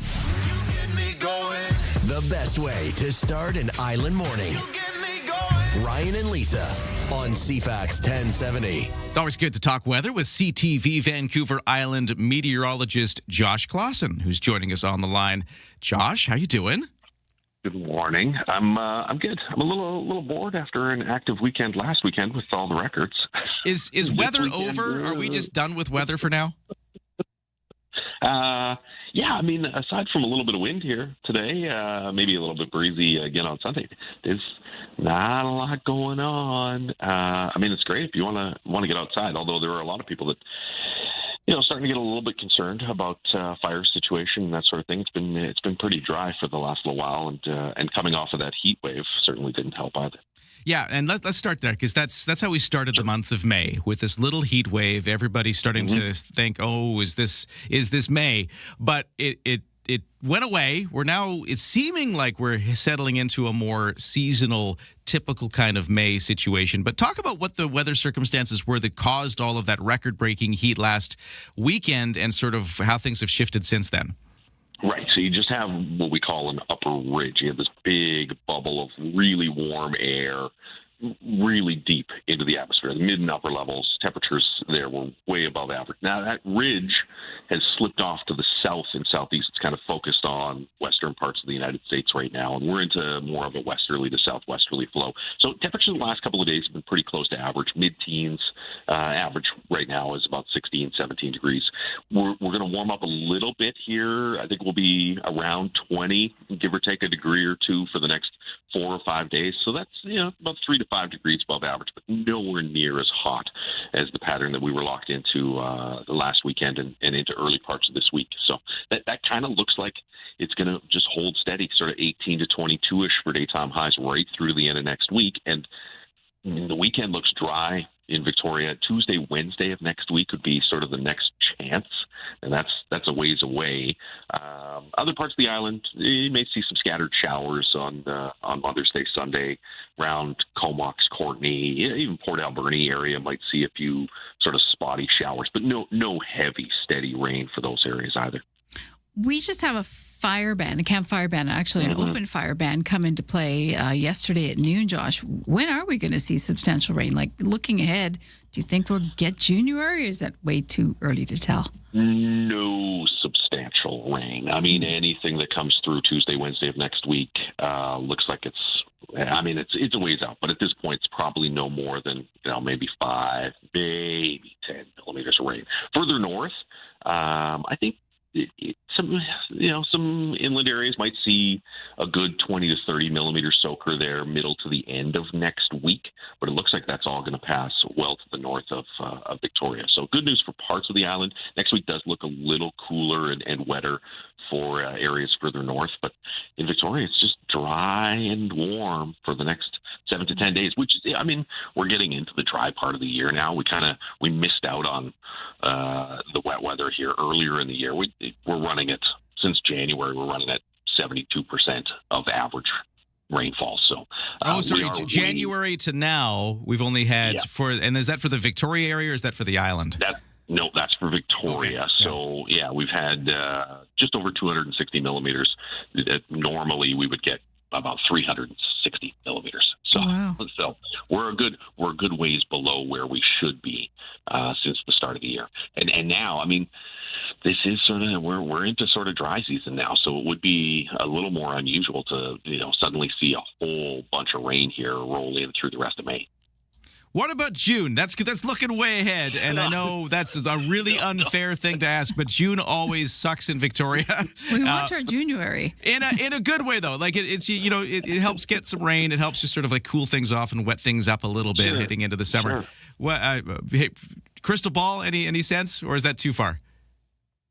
Way too far. Way too far. Okay, that's fair. That's fair. I mean, realistically, we could go to like the 22nd, 23rd of May, and between now and then, what's this latest run? This latest run has 9 millimeters of rain between now and the 22nd of May. So we'll see what happens in June. I mean, you're right. June does kind of turn around a lot of the time. So in the short term, though, the forecastable future, I wouldn't expect a whole lot of precipitation. We'll see what happens next week, but I wouldn't expect a whole big soaker coming anytime soon. Gotcha. And one last question for you. We're talking to Josh Klaschen, CTV Vancouver Island meteorologist. Catch his weather forecasts on CTV. The heat event again. We started with that. Let's end with that. So it happened last weekend. It's fully behind us, or any chance of those sort of hot temperatures coming back at us in the next, foreseeable forecast? Fully behind us. Fully behind us. The warmest it's going to get here, at least in Victoria, warmest it's going to get is like 22-ish. It looks like. So I mean that's above average. Still warm, yeah. That's warm. That's warm for the early to middle part of May, but not as hot as what we saw. And we're not going to see temperatures in the high 20s or close to 30 in other parts of the island in the next 5 to 7 days. We'll see what happens towards the end of the month, but the next 5 to 7 days, that heat's behind us. Josh, I appreciate you. Thanks for chatting weather with me. I appreciate you as well. Thanks for asking. We'll talk again soon, and we'll see you on TV with the weather forecast tonight. Okay, cool. That's a 4:30. It's your news first on CTV Vancouver Island, as always. We are going to get a look at the 7:30 news in just a few moments. We've also got a traffic update for you as we get into the show as well. The Malahat looks like things are starting to move again in both directions. We already had southbound moving. Northbound, according to texters, starting to move. It's still going to take a while to clear the backlog, but at least a step in the right direction for the Malahat through Goldstream Park after the earlier crash. We'll get you an update on that, too, coming up. From CFAX 1070. Here's what's happening around the island. The Esquimalt Buccaneer Days takes over Archie Browning Sports Centre and Bullen Field, May 7th through 10th. Full schedule on esquimaltbuccaneerdays.ca. Sign up for the Walk for Alzheimer's, Sunday, May 31st at Fisherman's Wharf. More info at walkforalzheimers.ca. Get more event info at CFAX1070.com. If it's happening, it's here. CFAX 1070.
CFAX Victoria. An iHeart radio station.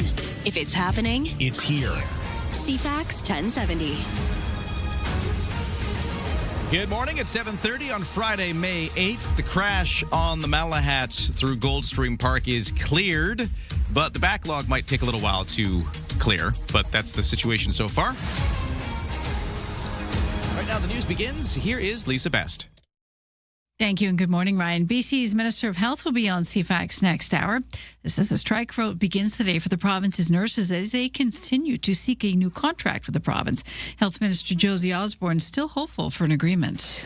Nurses are a vital, critical part of our healthcare system. We want them to be well supported. We know how hard nurses work. The negotiations will remain at the table. I always encourage all parties to stay there, to stay focused on achieving the best deal possible for British Columbians in a way that uplifts and upholds the work that nurses do. Josie Osborne says a tentative deal between BC and its doctors gives her hope that a new collective agreement can be reached or worked out with both sides. We'll hear more from Josie. She'll be live on the CFAX Morning Show at 8:20. Victoria continues to be a unique market when it comes to renting. Nationally, a new report from rentals.ca says average asking rents in this country have fallen back to similar levels from 3 years ago. Asking rents for purpose-built apartments moved 3.7% lower year over year. Here in Victoria, one bedrooms dropped by 0.3% in April to $1,968, down from 5.4% year over year. However, the two bedroom went up last month by almost 1% to $2,607. It's down 2.2% year over year. Triumphant return of a festival as we talk about losing parades this week. Fernfest will happen after all. It'll be a one-day event on June 13th. And the popular event is led by community celebration, neighborhood connection, and of course, all the trimmings, music, food, and drink, and local arts. The Fernwood Neighborhood House stepped up, saying they would not be able to directly produce it due to organizational capacity constraints. But through community partnership that include organizers, local artists, and supporters, they're coming through. The city also helping out with a $20,000 grant through the Alternative Arts funding stream. That's helping too. The BC government says there will be a new high school built in the community of Tumbler Ridge to help people heal. The site of the deadly mass shooting will be taken down. Premier David Eby says staff, students, and residents were promised that they'd never have to go back into that elementary school. We want to make sure we're doing things right by the survivors, by the families, by the people of Tumbler Ridge. They need to direct this. And I'd like to thank them for their work in that. And I want to thank the mayor of Tumbler Ridge for being a constant support in this. Eby says the province will also be reviewing how mental health services are delivered in rural communities to determine if anything can be done to prevent future tragedies. A Canadian expert says the type of hantavirus plaguing that cruise ship that we're watching in the Atlantic is different from the type present here in Canada. David Safranitz is the chief of special pathogens at the National Microbiology Lab in Winnipeg. Andes virus, the one responsible for this cruise ship outbreak that we're seeing now, that's in South America. So the rodent reservoir of that virus is exclusive to South America. It doesn't exist in North America. It's highly unlikely that the virus could ever actually take hold and become endemic in countries like Canada or even the United States. 2 Canadians were on board the vessel. They're isolating, and 2 of the 4, that is, along with the third who wasn't on the ship, but may have come in contact with a symptomatic individual. A total of 4 Canadians on board that ship among 150 passengers. The latest StatsCan labor force shows employers collectively shed 18,000 jobs in this country in the month of April. The agency says with April's decrease, the country has posted a net decline of 112,000 jobs over the first 4 months of the year. The last time Canada lost so many jobs in a 4-month window was during the pandemic. The unemployment rate rose 2 ticks to 6.9%, returning to where it was back in October, largely because more people were looking for work. StatsCan also reported average hourly wages were up 4.5% from this time a year ago. Michelle Zedekian, The Canadian Press. That's your CFAX News to 7:35.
Your CFAX 1070 news poll question this morning. We're asking, with the demise of the Lights of Wonder display that's downtown every December, do you think that large sequoia tree in Centennial Square would fit the bill? Light that up for the holidays. 93% saying yes. On Twitter X, over 80% saying good idea. On the CFAX1070.com website. You can also vote on the iHeartRadio app. And Lisa, best your news time, 7:36. Thanks, Lisa. Good morning. Welcome to Friday. The Malahat's still a little slow through Goldstream Park after an earlier multi-vehicle collision, but it has cleared. So the crash itself is gone, but the backlog just has to work its way through. That's the biggest situation facing traffic so far this morning. Friday morning, that was 4 hours. Yeah. And we're still, dealing with a lot of congestion. So I hope everybody's okay involved in that collision. I don't necessarily think that may be the case, but we'll find out more. Yeah. Don't know much about the nature of it other than some listeners who let us know that there was a vehicle that was up on the center barrier. It's dramatic. In the aftermath of whatever happened. So, yeah, we'll try to find out more as the day goes on. Stay tuned. But right now, let's get to the sports. And for the sports, we'll start in the NHL, where last night we saw the Carolina Hurricanes put themselves on the brink of advancing to the Eastern Conference Final. The Canes dumped the Philadelphia Flyers 4-1 last night to take a 3-0 lead in the best-of-7 second-round series. Game 4 is tomorrow in Philly. And for tonight, the Canadiens are in Buffalo looking to level their second-round playoff series against the Sabres. The Habs fell 4-2 in Wednesday's opener, and the series is going to shift to Montreal for Game 3 on Sunday.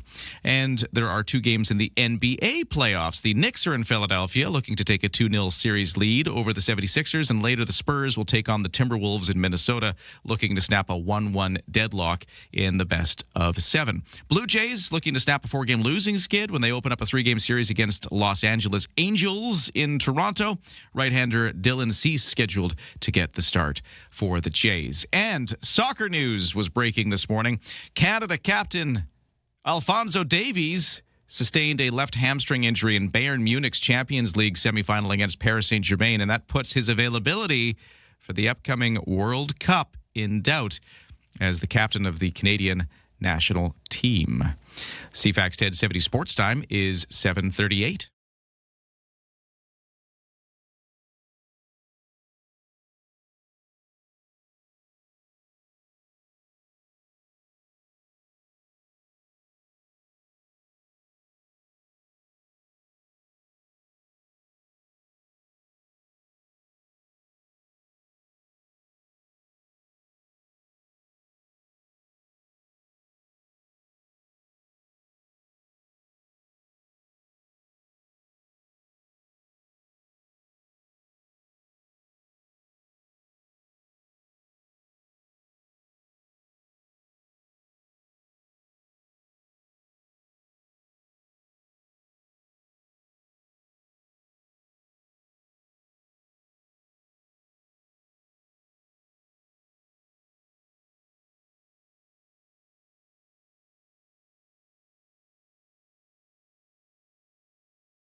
CFAX 1070 traffic and weather. I'll say it again. It's cleared up on the Malahat now. I mean, in the sense that the crash is cleared from earlier, but the backlog will still take a little while to get through. So if it's slow on the Malahat, that's why. There was a collision through Goldstream Park earlier this morning that is now cleared. For the rest of the commute, I did have a listener who was wondering about the Old Island Highway single-lane alternating traffic that's been a feature for the last couple of days. Now, this is right around where the 4 Mile Pub is, kind of around there. They have been doing that through the middle of the day for the last couple of days. It should be done. The schedule was only for the last couple of days. It wasn't supposed to be on today, so hopefully that's how it shapes up. So I'm going to tentatively say yes, it should be clear today. It should be over unless something's gone wrong, and they're coming back unexpectedly. And the paving work, of course, has also been an issue on Cook Street from Hillside to Bay. That is still happening. We still have road closures there. For the BC Ferries, no sailing waits. For the weather forecast today, we have a mix of sun and cloud coming at us with highs of 18. It gets a little warmer on the weekend with a mix of sun and cloud and a high of about 20 degrees. And overnight lows over the next few days will be around about 8 or 9 degrees. Right now, for the official temperature at Victoria, it's 12 degrees at the airport. On the markets, S&P TSX up 226 points to start the day at 34,083. The Dow in New York is up 88 to 49,685. The Canadian dollar at 73 cents US. That's actually just even 73 cents US, which is down just a fraction of a cent from yesterday. Barrel of oil up 75 cents to $95.56 US a barrel. So still below 100. Let's get started. Start your day informed and entertained. Ryan and Lisa, mornings on CFAX 1070. We've been talking about all the events happening this weekend. Another one that's taking place is the Sarah Beckett Memorial Run and the Mother's Day celebration that's happening in Langford on Sunday. It's a way for the community to come together and support local causes, including the Boys and Girls Club, Goldstream Food Bank, and a way to remember the life and legacy of the late Constable Sarah Beckett. So here to talk about what's happening this weekend, the husband of Sarah Beckett, Brad Aschenberner, is joining us on the line. Sir, how you doing? Yeah, I'm good. Thank you. Obviously, given it's a loaded question right now at this time of year, but I'm glad the event is still taking place. And what can you tell me about it this year round? Yeah, it's been 10 years since Sarah passed. It was heavy this year with the run coming up on Mother's Day. It's going to be kind of special. We have a special treat for moms coming out. It's got to remind people that we added a 3K feature to the run as well as the 5K. Please bring your strollers, pets, dogs. But come out and enjoy the fun on Mother's Day. We have a pancake breakfast being put on afterwards, and we'd love to have everyone out. And it's a 3K run? Is that how far it is? Well, 3/5. Originally it was 5, and we added a 3K feature onto it. So you got both. Trying to entice more people, yeah. And this is no race. This is, you can walk it, you can run it if you want. It's more about coming out, supporting the community, and remembering Sarah. Yeah, it's coming out and getting active and healthy. It's remembering what Sarah did for the community. She paid the ultimate sacrifice. And she's still giving back to the community through her spirit and through this run. She was very passionate about the youth and what the run does. It creates these programs for kids that really, really need it in times of dark need. Brad, how are your boys doing? The boys are doing amazing. They're in baseball, hunting. Yesterday, the Victoria Mariners, it's the team Lucas is on, we all ran it, the virtual 5K, because they're away this weekend. And it was very meaningful, very impactful. They look forward to the run on Sunday, and they know what it means. They know what it does, and they love it as well. So it's nice to see friendly faces out in that support on Mother's it is, Day. And their friends are out there too, running it with us, and they love it. If people want to take part this weekend, do you have to sign up, or do you just show up, or how does it work? Well, I know that it's tough competing against Mother's Day, but if you really want to participate or still feel like you're involved within it, we still have the virtual run. You can walk that, you can run that, you can do it wherever you're at. But yeah, you can come down the day of and sign up and join us. We'd love to have you. And do you still need volunteers or anyone to help? I think that we're close to volunteers, but if you come down and hang out and you've got available hands, I'm sure that we could probably find something for you. Cool. Yeah. Well, one more time, let's let people know where to go and when. Yeah, Starlight Stadium, Mother's Day, May 10th. The run starts at 10 a.m., so please come a little bit earlier, especially if you haven't registered, and the pancake breakfast will be put on by the Legion afterwards. Awesome. Well, thank you so much for talking to us about it. Good luck, and I'm sure we'll talk again soon. Yeah, thank you guys so much, and thank you, Langford, thank you, the community, for the support, everything. We really do appreciate it. Thanks, Brad. Yeah, thank you. All right.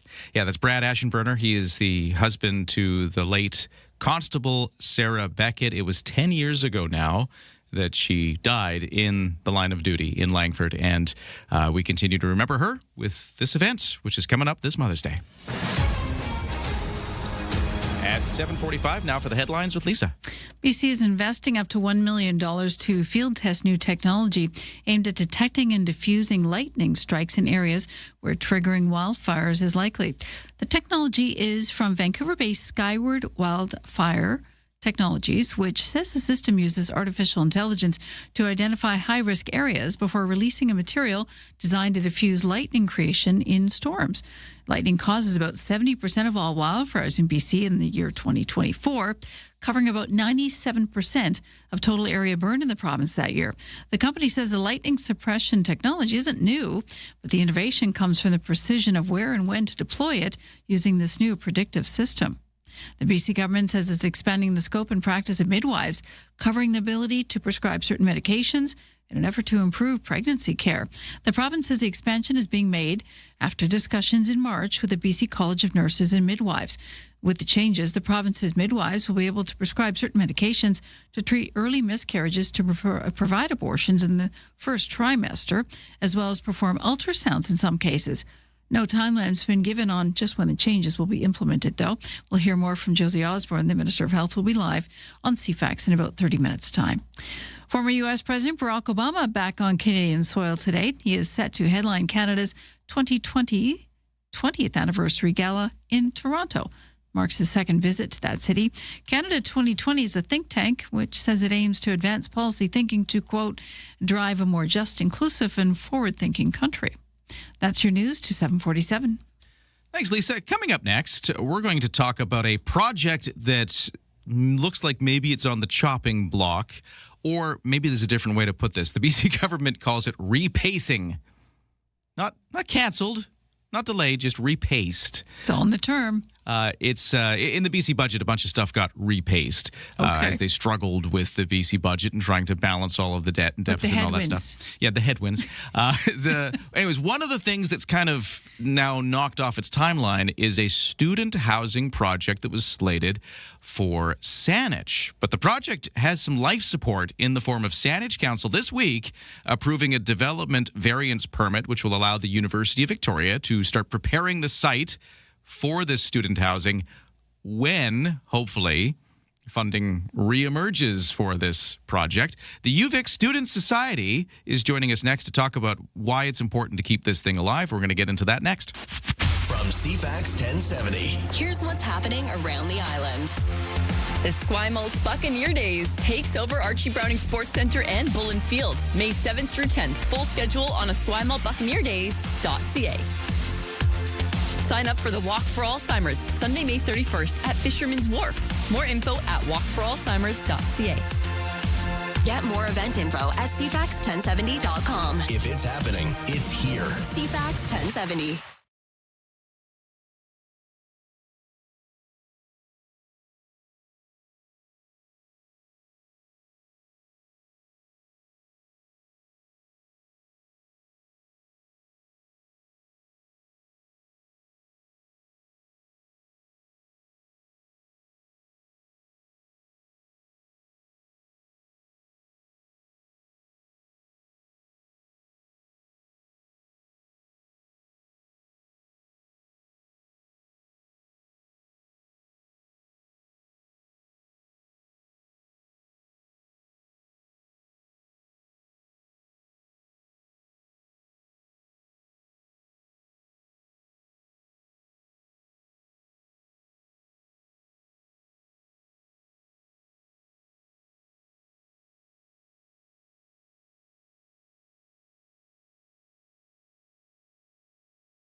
CFAX 1070 traffic and weather. The earlier crash on the Malahat through Goldstream Park is clear, but the backlog is still working its way through. This was a multi-vehicle crash from much earlier this morning that took them a few hours to get clear, but it's starting to move now as of the last hour. For the rest of the commute, we've got the regular paving work on Cook Street from Hillside to Bay, again causing a full southbound closure and just general obstructions. We did have a listener ask about the single-lane alternating traffic on the Island Highway, kind of near the 4 Mile pub that's been a feature for the last couple of days. It's not on the schedule for today, so feel free to let us know if we're wrong, but it looks like that should be clear come 9 o'clock when, for the last couple of days, that work has started up. No other problems on the roads, and for the weather forecast, it's looking like a mix of sun and cloud today. Eventually, we're starting off a little cloudier and a little cool feeling, but we're getting up to a high of 18 with a mix of sun and cloud, and then a high of 20 for Saturday and Sunday with a mix of sun and cloud carrying right through the weekend.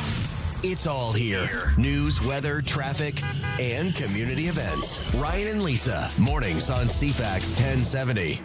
The University of Victoria's Student Society Director of Campaigns and Community Relations is joining us on the line. Tam Eljundi is here. Sir, how you doing? Hello. Hi, Ryan. I'm doing well. Thanks for having me. Yeah, great to talk to you because at Saanich Council this week, a student housing project has been the subject of conversation as they have... they've done something to try to keep this thing alive a little bit after the funding, I guess, disappeared for it, or at least was repaced, as the BC government called it in its budget. So this big student housing project, I guess, was a little up in the air. What Saanich Council did was approve a development variance permit, which allows the university to start working on the site, or at least preparing the site and, I guess, getting all of its ducks in a row for when funding does eventually show up. So we wanted to talk to you about this and get a student perspective on this. And maybe to start with, just explain the site itself. Have you seen where this is going? Where is it on the university? Yes, housing been like a very, very important and urgent thing. I cannot speak on behalf of UVic, but I can speak from my talks with the students. Many are left having to live off of campus because about 80% of the current residents, which is about 3,000 beds that currently the university has, are occupied by first years. So many of the students are left having to compete in the rental market, which is already overstretched here in Victoria, having to live in West Shore, commute for over 1 hour to just get to campus, to their classes. It's just adding, honestly, much unnecessary stress to students in an already a very challenging times. That is, to be honest with you, is really making education much more challenging for our students. Was it a blow when you heard that this project was going to be delayed? Yes, to be honest, it was disappointing. It's understandable, when we are the government having to reorganize their budgets, but this is not a privilege. It is a necessity. Students must be must be consulted in this. It cannot wait till 2034, the suggested new timeline. This is urgent. We have to act on it now. So yeah, it was very frustrating, but it was very also really good to see Saanich Council and Mayor supporting this and students showing up to voice their concerns. And it was just so powerful being there in that room and hearing students speak and council listen. Yeah, I guess that was the big moment this week. The Saanich Council moved to try to keep this going in a sense. And do you and the students feel that this was a move that will kind of keep this thing alive? Or how important was the Saanich decision to give the development variance permit? And I don't need to get into all the municipal nitty gritty, but what was it a big deal, you think, to do this? Yes, I would say so. At this point, Saanich basically have done their part, and they have promised unanimously to write a letter to the provincial government, to the premier. So that's really important for me. Is we need collaboration across all levels of government. So at this point, municipal government, Saanich in this case, have done their part, and I am hopeful that province is going to be on board. So for me, this is very promising. It doesn't mean we are there yet, but means our efforts are being seen, and students' voice is being heard. Well, Council denouncing the decision by the province to put off the funding for the project, which originally, like you said, was supposed to open in about 2029, I think was the original timeline. Now, 2034 is what we're looking at. So Saanich Council denouncing that move, going to reach out to them, the province, about this. Hopefully we still see it happen. So, and just to sort of place it in my head, because I want to make sure that we are talking about the right thing. I like to kind of put things in geography. I just like to have the visual for it in my head. So this is off Finnerty Road, right? That's the area we're talking about? Yeah, so this is housing on campus. And for me, why this is very important, and sorry, I will just quickly brief you on it, is most of the students who live on campus, about 90% of them, won't be commuting using their own car. So that's already like a good thing. It also will help students in being part of the community. Many of the students actually that go to Victoria transfer from other college, like from Camosun or other community colleges. So having that on campus is necessary on all aspects, because students are already struggling, and building that community on campus, it's building safe homes for them, not just beds, Well, thank you so much for letting us know how the students are feeling about these moves. Tam Aljundi is Director of Campaigns and Community Relations with the UVic Student Society. Thanks for joining us today. Thanks, Ryan. All right. We will take a quick break here. We got your traffic and weather and the news to 8 o'clock. Everything you need to know to start your day coming up. We're going to talk Mother's Day next hour with a lot of Mother's Day events taking place, and some of them are food related. So our Vic Food Guys chat is going to kind of veer into Mother's Day a little bit later. We'll also talk to BC's health minister with a number of stories, including some changes to what midwives can do in this province. We'll explore that. Sports guy Steve drops in with some thoughts on the Canucks draft. There's so much to come in the 8 o'clock hour.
CFAX Victoria, An iHeart radio station. If it's happening, it's here. CFAX 1070. It's 8 o'clock on Friday, May the 8th. Good morning, everybody. Welcome to Friday. It is going to eventually clear up a little bit. We're starting with some clouds and slightly cooler temperatures, but eventually a mix of sun and cloud at a high of 18 is what you can expect. Right now, let's get to the news. It's the 8 o'clock report with Lisa Best. Thank you. The province expanding the roles of midwives in BC. At a news conference yesterday, the Health Minister, Josie Osborne, announcing the expanded scope of their duties. Midwives will now be able to prescribe medications to manage conditions such as hypothyroidism, as well as medications for lactation suppression, for example, when somebody chooses to stop breast milk production after childbirth. They will also be able to perform ultrasounds for more clinical purposes within their scope of practice, such as determining the location of a pregnancy in its early stages. And importantly, midwives will be able to prescribe mifegymiso, the abortion pill, to treat early miscarriage or to provide a safe medical abortion in the first trimester. Midwives are involved in 30% of the births in this province on an annual basis. We'll hear more from Josie. She'll be live on the CFAX Morning Show in about 20 minutes from now. A Conservative MP warning about turbulence for Canada's snowbirds. They could be grounded for years. TV's Graham Richardson has details. Up front, the snowbirds are being canceled. This is the last season. Told me is the former mayor of Moose Jaw, Saskatchewan, home base for the snowbirds. He says the schedule is normal for 2026, but after that, the planes will stay on the ground. When asked directly about the future of the program, Defence Minister David McGuinty's office refused all comment. One Liberal MP said cost is a factor. This is like maple syrup. This is like, ice cold Canadian beer. This is like, gravy on our poutine. McGuinty later in question period saying the government's beginning the process of examining potential aircraft options for when the Snowbirds fleet does reach the end of its lifespan. To the other turbulence in the air now, the rising cost of jet fuel. Air Canada announcing a handful of summer routes, seasonal routes are being cancelled. CTV's Andrew Johnson has the details and reaction from one aviation expert. The ones that they're cutting back are newer routes. They're not old routes. They're not LA's or San Francisco's. WestJet also previously announced plans to slash its capacity by nearly 6% in June. John Graddick says along with the service reductions, Air Canada is primarily offsetting expensive fuel by raising fares. You're in for some sticker shock because the prices have jumped significantly. As of last month, just domestic airfares in Canada were up more than 25% year over year. Here on the ground, on the highways, regular fuel prices across Greater Victoria gas stations range anywhere from $2.10 to $2.30 a litre for regular, and the price of diesel even higher, $2.29 to $2.56 a litre. Ottawa is facing pressure to scrutinize a takeover, one of the world's biggest video game makers, by Saudi Arabia's sovereign wealth fund and a private equity firm owned by the current U.S. president's son-in-law. The communications worker of America Canada says they're concerned about national security being at risk and competition stifled if the public investment fund, Jared Kushner's affinity partners, and the fellow private equity firm Silver Lake are allowed to buy Electronic Arts. Carmel Smith is the president of the union. We think it has serious national security risks because the information and the data collected by users of these games is more extensive than you might think. Financial information, health information, all kinds of data is collected and can be shared and used without game users' knowledge or permission or consent. The union wants the federal government to review the deal under the Investment Canada Act, also calling for the Competition Bureau to investigate that transaction. A Canadian expert says the type of hantavirus plaguing the cruise ship in the Atlantic is different from the type present in Canada. The only type of hantavirus known to spread human to human is the Andes virus. That's the one on the cruise ship. David Sarantis of the National Microbiology Lab in Winnipeg says it takes a prolonged and relatively close contact with the virus to actually transmit. I don't think this outbreak is going to go much beyond contacts that were associated with that direct cruise ship itself. But that doesn't mean Canadians shouldn't pay attention to these viruses, because you can still be exposed to another type called sin nombre virus, the no-name virus, which is carried by deer mice. And former U.S. President Barack Obama in Toronto today to deliver a keynote a speech to a Canadian think tank. The 44th president is set to headline Canada 2020's gala at the Fairmont Royal York. Obama made 3 official visits to Canada while he was president, first coming to Ottawa in 2009 to meet with former Prime Minister Stephen Harper. Obama later came to Canada for the G8 and G20 summit meetings and the North American Leaders Summit. The Canada 2020 event, which is not open to the media, will mark his second visit to Toronto. The think tank says it aims to advance policy thinking to drive a more just, inclusive, and forward-thinking Canada. Rob Westgate, The Canadian Press. That's your CFAX News to 8:06.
Your CFAX 1070 news poll question this morning, we're asking, with the demise of the Lights of Wonder display come December, do you think that large sequoia tree in Centennial Square should be decorated for the holidays?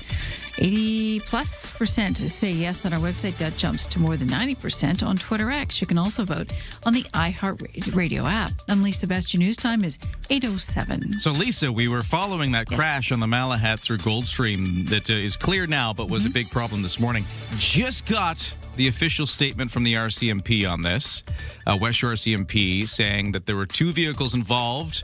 One, a 2000 Subaru Outback, the other a 2012 Cadillac SUV. The collision happened at about 12:30 this morning. So it was earlier than that, okay. At the Trans-Canada Highway near Goldstream. They say the details surrounding the collision are still under investigation, but the driver of the Cadillac was displaying signs of symptoms of suspected impairment. Oh, dear. So they're treating this as an impaired driving investigation. Serious life-threatening injuries to the driver of the Subaru. The Cadillac driver was also taken to the hospital. Things opened up again at 7:10 this morning officially, they say, but were closed from 12:30 in the morning right until 7 o'clock, just after 7, and they continue the investigation. So that's the full story as we get some information from the RCMP on that crash. More to unpack coming on that. Yeah. So stand by for more, but and we'll also do your full traffic and weather in just a second. But right now it's sports time. And in sports, tonight it's a hockey night. The NHL will feature the Canadiens and the Buffalo Sabres looking to level their second-round playoff series. The Habs, who fell 4-2 in Wednesday's opener, would love to pick up a win tonight, and then the series will shift to Montreal for Game 3 on Sunday. Carolina Hurricanes on the brink of advancing to the NHL's Eastern Conference Final. The Canes dumped the Philadelphia Flyers 4-1 last night to take a 3-0 lead in the best-of-7 second-round series. Game 4 is going Saturday in Philadelphia. Blue Jays looking to snap a 4-game losing skid when they open a 3-game series against the Los Angeles Angels in Toronto, and right-hander Dylan Cease will be on the mound for the Jays. 2 games in the NBA playoffs tonight. The Knicks in Philadelphia looking to take a 2-0 series lead over the 76ers, and then the Spurs take on the Timberwolves in Minnesota. They're looking to snap a 1-1 deadlock in the best-of-7 series.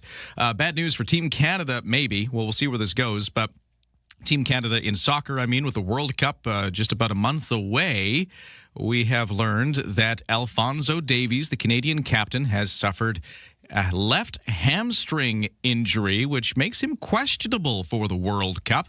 He, in his day job, plays with Bayern Munich. And in a Champions League match against Paris Saint-Germain, he was hurt. At least that's what the German club says on X today, saying that they expect him to be out for, quote, several weeks after picking up that injury. And, of course, Canada, co-hosting the World Cup with the United States and Mexico, plays its first game June 12th, which is just several weeks away. So we'll see how those timelines work and if he is able to get back in time. That is your sports to 8:10.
CFAX traffic and weather. It is 8:11. Things are looking a lot clearer now for the morning commute on all of our major routes. The Malahat maybe still a little slow, just going through where the crash was this morning at Goldstream Park on the Malahat. But as far as I can see now, it looks like it's getting back to normal. We're about an hour after it reopened after that earlier collision.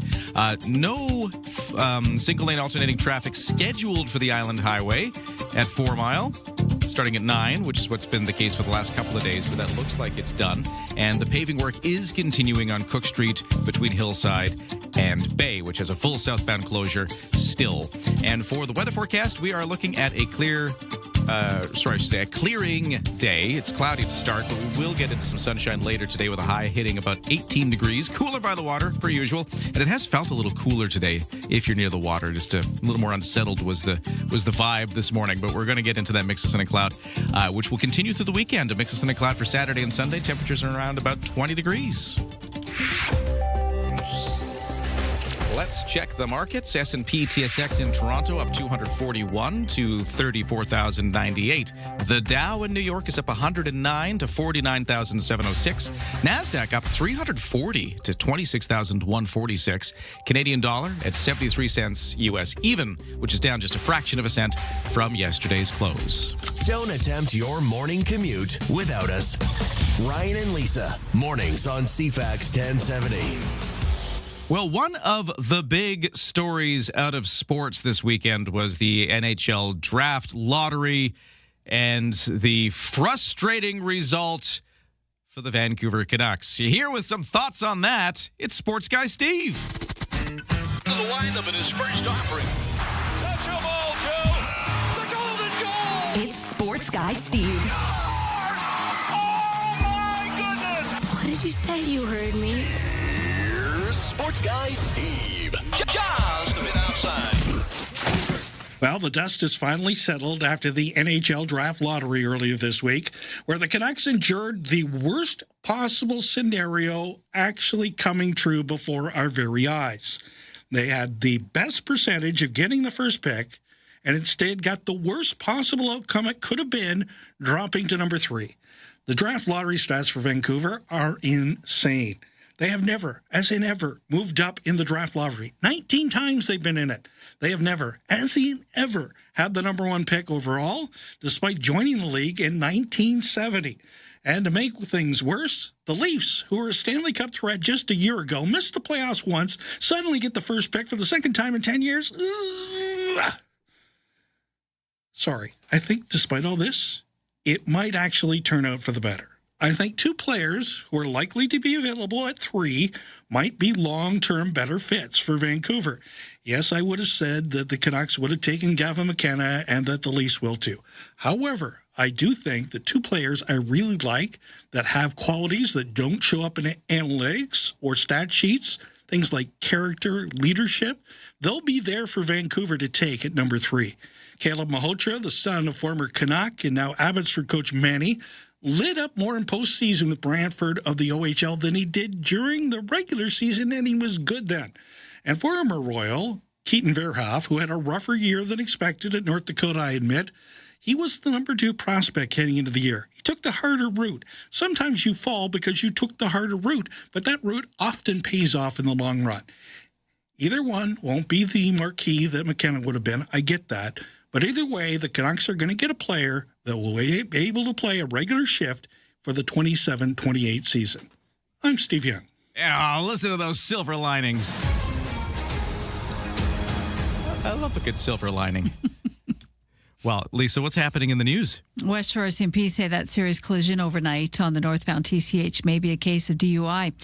A 2000 Subaru Outback and a 2012 Cadillac SRX collided on the Trans-Canada near Finlayson Arm around 12:30 this morning. Investigators say the driver of the Cadillac was displaying signs of impairment.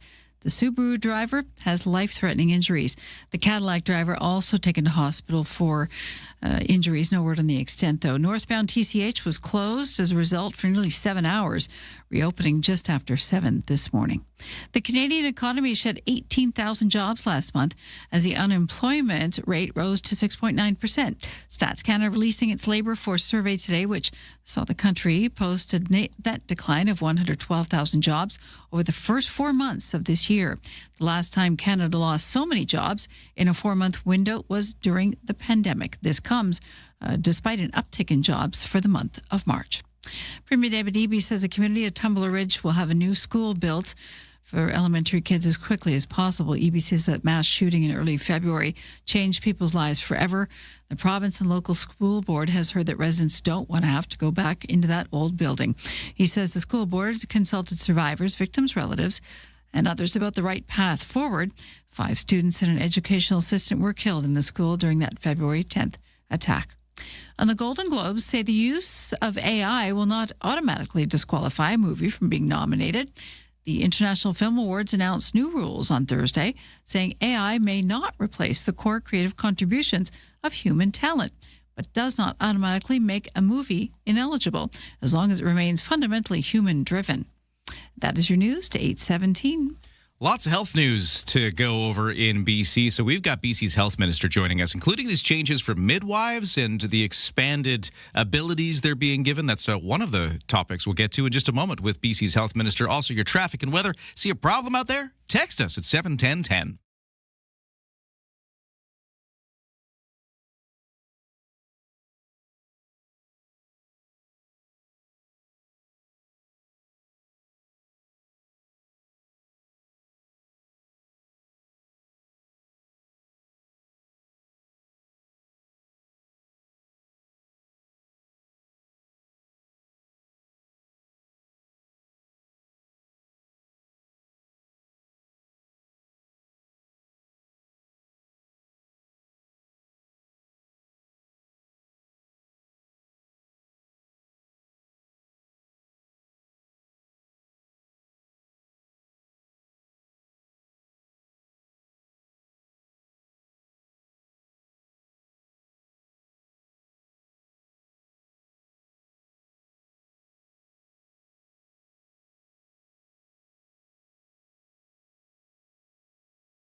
CFAX at 70, traffic and weather. It is 20 minutes after 8 o'clock. The commute is certainly better than it was to start the day because the Malahat is now clear through Goldstream Park, where an earlier multiple vehicle collision tied things up ever since 12:30 in the morning until just after 7 o'clock.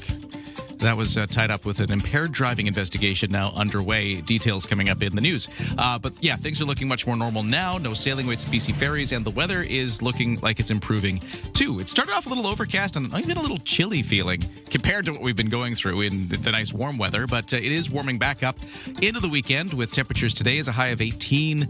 20 will be about the high temperature for Saturday and Sunday. Mix of sun and cloud with us once we get through these morning clouds today. Thanks for starting your day with us. Ryan and Lisa, mornings on CFAX 1070. Well, yesterday we learned the role of the midwife is expanding in BC. It's just one of several health stories we're following in the province. So with all of that, let's get the Minister of Health in BC up on the line. Josie Osborne is joining us. Hello, how are you?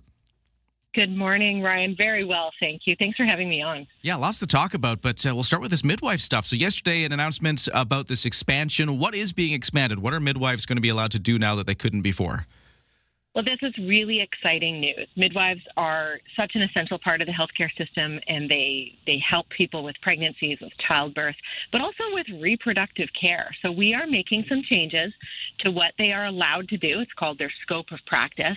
And once the updated changes happen, they will be able to prescribe the abortion pill to help people manage early pregnancy loss and first trimester medical abortions. They'll be able to prescribe medications to manage things like hypothyroidism or lactation suppression, things that can matter to people who are expecting children or have recently had children. And they'll be able to perform ultrasounds for more things than they're currently able to do. And it'll just help them in the provision of care to people throughout a pregnancy journey. And again, increasing access to reproductive care. And this really, really matters, especially in the smaller communities, more remote, rural, Indigenous communities. It's better access to reproductive care. Okay, so this expansion is happening or is going to happen, or what's the actual status of these changes? It is going to happen shortly. So we've announced the intention to make the changes. We'll be working closely with the BC College of Nurses and Midwives, who regulate this profession, and we'll bring in regulations that enable this to happen. And it should take a couple of months. Of course, we want to do it well, comprehensively, carefully, make sure that all the I's are dotted and T's are crossed. But this change will happen imminently. And it really accompanies changes that already came into force back on April 1st when the new Health Professions and Occupations Act came into force, expanding the scope of practice for midwives already to be able to do things like the way that ultrasound is used, for example. Gotcha. And is one of the motivations here to kind of take the pressure off of the overburdened healthcare system in other ways, like being able to shift some of those things onto midwives helps shift it away from the other parts of the healthcare system? Well, that certainly will be the result of these kinds of changes. So with midwives being able to prescribe abortion pill, being able to provide hormonal and copper IUDs and other birth control methods, this really does alleviate some of the pressure that we're seeing on family physicians and in the system. And it's just part of the changes that we've been making. For example, pharmacists' scope of practice to be able to provide contraception to people. And of course, that contraception, most of it is now free for people in BC.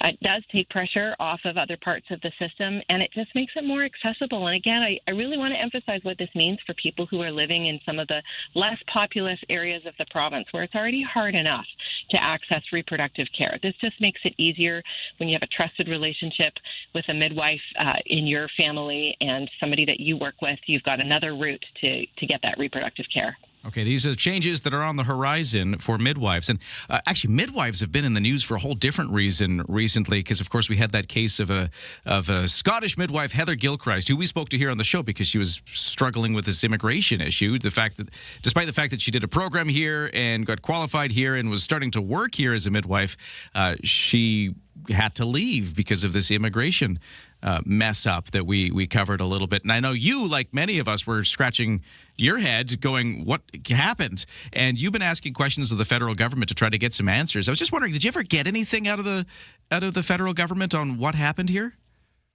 Well, not yet, but we are expecting to. I've written a letter directly to the federal health minister and the federal immigration minister to ask them to act as quickly as they can to make sure that the bridging program that Heather Gilchrist did at UBC, it meets all of the expectations and standards of the immigration process, because we were shocked, like everybody else, like Heather herself, to find out that the federal government was saying that it didn't, despite the fact that they had, we've already seen 80 midwives go through this program and become qualified. So it's still a mystery as to why this didn't seem to work for Heather. But nonetheless, I've also asked the ministers to look at other health professionals to say, is this going to happen again with another bridging program? And we're all going to be be shocked and surprised at a time when we are working so hard to get more healthcare professionals here in BC, not just training more ourselves of British Columbians, but recruiting people like Heather from Scotland. And we're really sad to see that she chose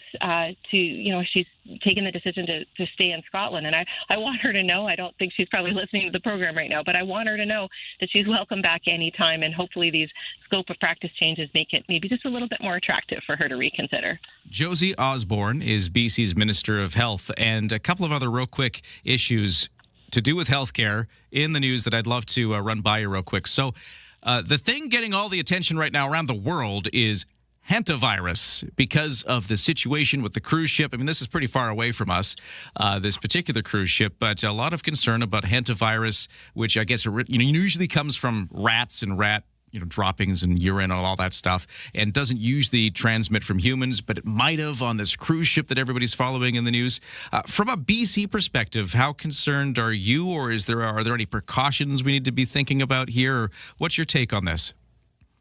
Well, first of all, I certainly can appreciate people's interest in this. It's important to know that this is a strain of hantavirus called the Andes strain. It is not the strain that is found here in Canada.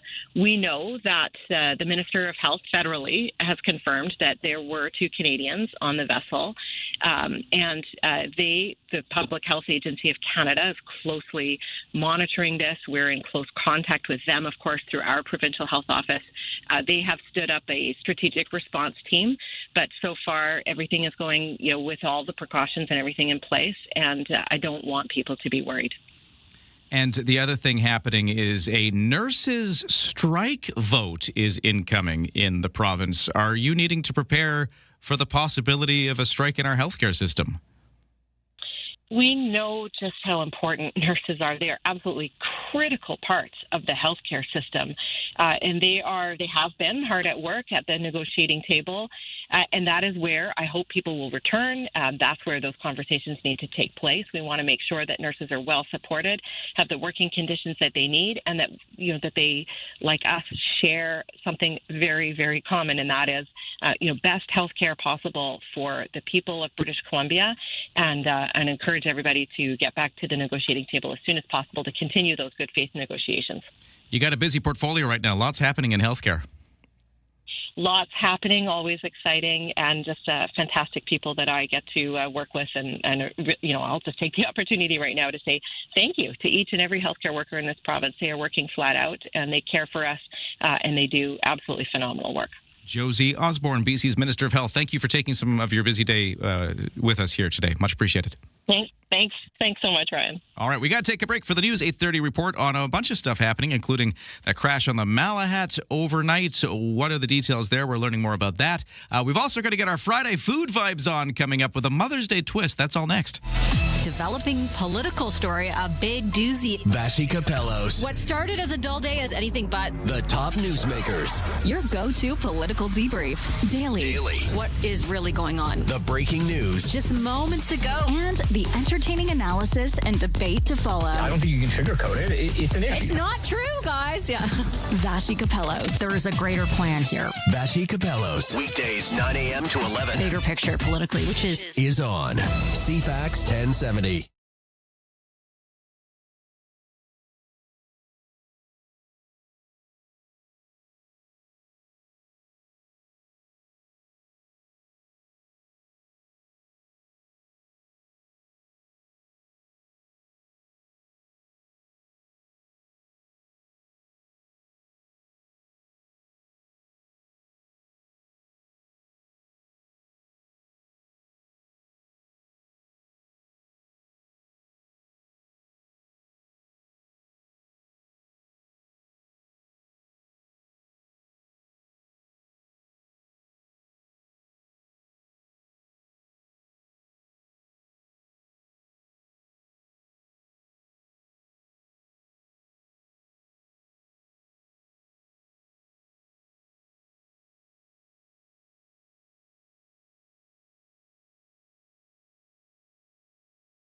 CFAX Victoria. An iHeart radio station. If it's happening, It's here. CFAX 1070. It's 8:31 on this Friday, May the 8th. We are looking like a cloudy start to the day, but the sun is coming. At least that's what the forecast says. So hoping for a mix of sun and cloud today. Highs to hit about 18 degrees. A full forecast to come. Right now, the news begins, and here is Lisa Best. The latest on that collision that closed the TCH for over 7 hours this morning between 12:30 and just after 7 o'clock. West Shore RCMP say it involved two vehicles, and it may be a case of impaired driving. A 2000 Subaru Outback and a 2012 Cadillac SRX collided on the TCH northbound near Finlayson Arm Road. That happened around 12:30 this morning. Investigators say the driver of the Cadillac was displaying signs of impairment. The Subaru driver has life-threatening injuries. The Cadillac driver was also taken to hospital for injuries, but no word on extent. Northbound TCH has now reopened, but was closed effectively northbound for about 7 hours. BC is investing up to $1 million to field new technology aimed at detecting and diffusing lightning strikes in areas where triggering wildfires is likely. The technology is from the Vancouver-based Skyward Wildfire Technologies, which says the system uses AI to identify high-risk areas before releasing new materials designed to diffuse lightning creations into storms. Lightning causes about 70% of all wildfires in the province as of 2024, covering about 97% of the total area burned in the province last year. The company says the lightning suppression technology isn't new, but the innovation comes from the precision of where and when it can be deployed using the new predictive system. Turbulence in the air, a Conservative MP warning Canada's snowbirds could be grounded for years. Graham Richardson has details. Up front, the snowbirds are being canceled. This is the last season. Tommy is the former mayor of Moose Jaw, Saskatchewan, home base for the snowbirds. He says the schedule is normal for 2026, but after that, the planes will stay on the ground. When asked directly about the future of the program, Defense Minister David McGuinty's office refused all comment. One Liberal MP said cost is a factor. This is like maple syrup. This is like, ice cold Canadian beer. This is like, gravy on our poutine. Federal officials have yet to confirm rumors that the snowbirds could be grounded, but they're beginning the process of potentially examining aircraft options for them. Health officials are stressing the situation with hantavirus is not another coronavirus. After ordered 2 passengers on board that cruise ship, now isolating back here in Canada. On board that ship, 8 cases confirmed, 3 people died. The boat is set to dock in Spain's Canary Islands this weekend. CTV's Mike Walker with the latest from officials here at home. At this point, it is believed that they are not in any way a risk of transmission, but it is fluid. They are among more than 24 passengers who disembarked the ship 2 weeks ago, unaware of the outbreak. The Ministry of Health isn't revealing where in the province these people are, but they are not staying in Toronto. They have been, from day one, monitored and assessed on a daily basis. A third Canadian who was not on that cruise but was on the same flight home as the 2 Ontarians is isolating in Quebec. And in FIFA news, Colombia singer Shakira scoring the official song for the upcoming World Cup. Shakira reclaiming her crown as the undisputed voice of the World Cup. With the 2026 tournament just under a month away, FIFA has officially tapped the Colombian superstar for the game's new anthem. The track is called Die Die, that's Italian for Come On, Come On. This will be Shakira's 4th time performing for the World Cup. Shakira takes the stage in Miami July 1st. I'm Jennifer Bolsoni. That's your CFAX News to 8:35.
Your CFAX 1070 news poll question this morning. We're asking, with the demise of the Lights of Wonder display that's up downtown every December, or has been for 5 years, do you think that large sequoia tree in Centennial Square should be lit up for the holidays?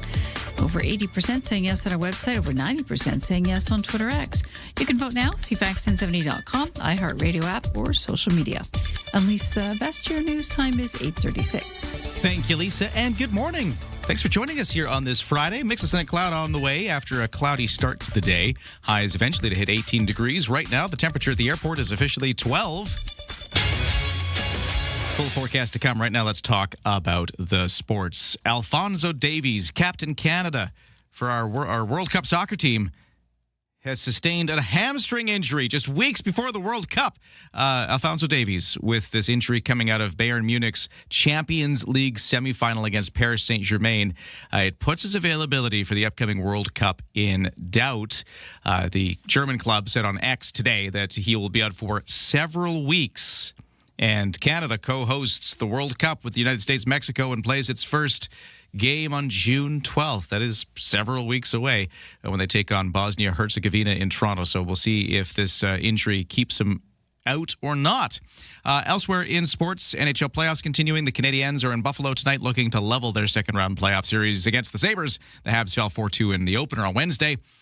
So tonight will be Game 2. Carolina Hurricanes, with a win last night, they dumped the Philadelphia Flyers 4-1. And with that, they take a 3-0 lead in the best-of-7 second-round series, with Game 4 going Saturday in Philadelphia.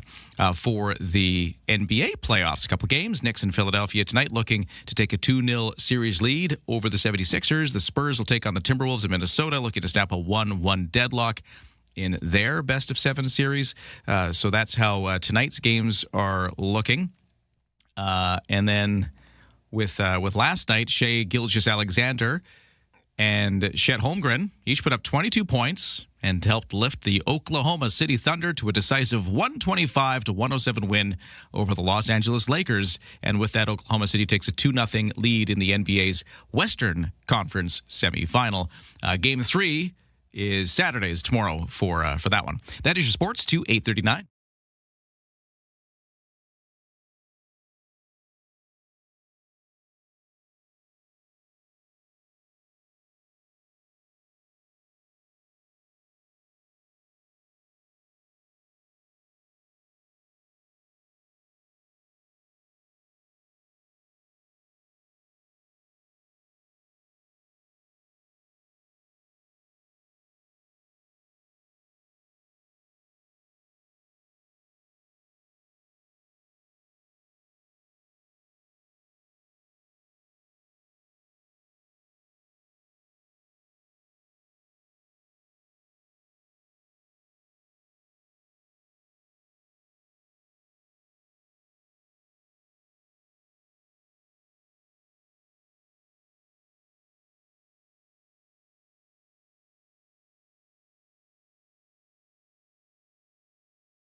CFAX Morning Show brought to you by Coastal Heat Pumps. For a comfortable home, nomad of the season. Big savings on your heating bill. Talk to Coastal Heat Pumps, designed for comfort. The South Island's Elite Plus Fujitsu Air Stage dealer. On the roads, it's looking much more typical now after that earlier crash on the Malahat through Goldstream Park cleared up. That's over an hour ago now that it cleared up, so the backlog is pretty much over. Things are moving smoothly there. The West Shore commute is looking lighter than usual, which is often the case on a Friday, and that's shaping up as well. Paving work ongoing. Cook Street from Hillside to Bay still southbound closed. That's been the case all this week, and it is again today. For BC Ferries, no sailing waits, and for the weather, it's eventually going to get into some sunny breaks today. We're starting off cloudy and a little cooler feeling than we have been, but a mix of sun and cloud and a high of 18 expected. A few clouds tonight, lows to 9. Mix of sun and cloud through Saturday and Sunday with temperatures getting up to around 20 degrees, so it does warm up a little bit more once we get out of today and into the weekend. Great for all the Mother's Day festivities happening. Great for Buccaneer Days taking place in Esquimalt with the Midway opening today. On the markets, S&P TSX in Toronto making some gains, up 210 points this hour to 34,067. The Dow in New York is up just 7 points to 49,604. The Canadian dollar at 73.1 cents U.S., which is virtually unchanged from yesterday. And the crude oil up 80 cents a barrel to $85.61 US a barrel. In the kitchen, in the car, and at the office. Ryan and Lisa, mornings on CFAX 1070. Take us with you. Listen live on the free iHeartRadio app. Well, now let's get into some Friday food vibes. Actually, we'll start with the Friday wine vibes with the Dork Uncorked Rod Phillips, who's dropping in here with some wine recommendations for us. How you doing, Rod? Doing pretty good. I'm sad, actually. I'm quite sad. Why? Well, the definition of insanity is being a Vancouver Canucks fan. Oh, so not only do we finish last in the whole league, we can't even get the first-round draft pick out of it. We somehow managed to bungle the lottery and get the worst possible result that we could have given the circumstances. The best odds is, two stellar players are 1 and 2, and still, it's just, all my friends who are sitting there going, that was rigged. It's got to be rigged. How does Toronto get the number 1? Right? And of all teams to get it above the Canucks, it's the Maple Leafs. So there you go. I know. It's like, wow. Wow. This sounds Anyway, what wine pairs well with Canucks disappointment? Well, actually, the true Latin translation is Borsao. That's how you pronounce it. Okay. That's right. Yeah. That's the word. That's the true Latin translation for sadness about the Canucks draft lottery pick is Borsao. Yeah. Yeah.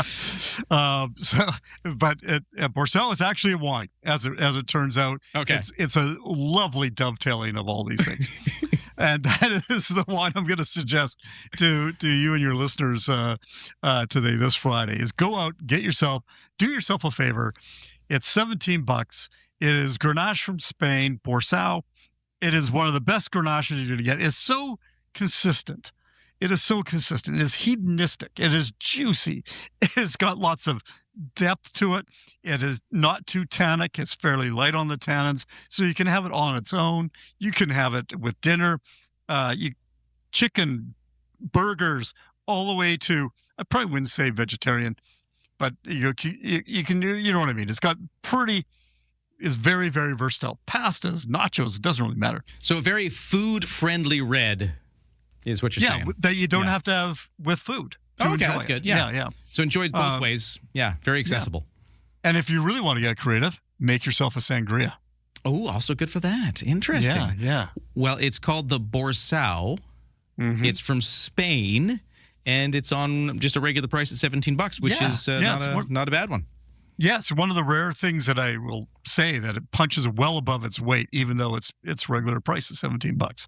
If you were to go to France, say, this kind of quality you're talking about, Côte de Rhone Village, and so that's that kind $23, of $24. Yeah. So there you go. It's our wine recommendation from Rod Phillips, the Dork Uncorked. And if you enjoy this kind of thing, do join Rod and I for the show Dork Uncorked, which we air here on CFAX Saturdays at 5, Sundays at noon, or you can follow the podcast at any podcast services. On this coming episode, we're going to mix it up. Ooh, did you see what I did there? Well done. Things will be mixed on the show. You'll have to listen to figure out more. But Rod, we'll talk then. Alrighty. Cheers. We got more Friday food vibes coming up. Dallas from the Vic Food Guys with a Mother's Day list of activities in just a moment. But first to the headlines with Lisa. Thank you. The national unemployment rate in Canada, 6.9% in the month of April. And that means we've shed 18,000 jobs.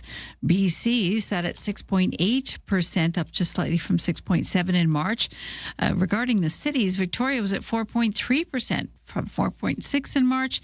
Nanaimo, 8.7%, a big jump from 7.9% in Vancouver, 6.5% from 6.2% the month prior. Canadian consular officials are en route to Spain's Canary Islands ahead of that arrival of that cruise ship that's dealing with the deadly hantavirus outbreak. They're set to meet with 4 Canadians on board the cruise ship, which Spanish authorities are preparing to receive. Health officials in Spain say they will perform careful evaluations of the more than 140 people on board that ship when it arrives. Expected this weekend. Meantime, federal officials confirmed 3 people with connections to the cruise are now isolating at home in Ontario and Quebec, but they're not showing any symptoms. The recent U.S. strikes in Iran are being referred to as a love tap by the U.S. president. The U.S. Central Command says it conducted self-defense strikes against Iranian targets yesterday after Iran fired at U.S. destroyers in the Strait of Hormuz. Donald Trump downplayed the exchange when asked about it by reporters, saying it was just a love tap, and claimed the ceasefire between Iran and the U.S. was still in effect. That's your news to 8:46. We'll get our Friday food vibes on with Dallas from the Vic Food Guys in a moment. Traffic and weather coming up. If you see a crash, accident, or some other problem out there, give us a text at 71010. From CFAX 1070. Here's what's happening around the island. The Esquimalt Buccaneer Days takes over Archie Browning Sports Centre and Bullen Field, May 7th through 10th. Full schedule on esquimaltbuccaneerdays.ca. Sign up for the Walk for Alzheimer's, Sunday, May 31st at Fisherman's Wharf. More info at walkforalzheimers.ca. Get more event info at CFAX1070.com. If it's happening, it's here. CFAX 1070.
CFAX traffic and weather. It's 8:49 on a Friday morning. The West Shore commute is looking lighter than usual, although that's normal on a Friday, so it looks normal for a Friday, I guess, is what I'm trying to say.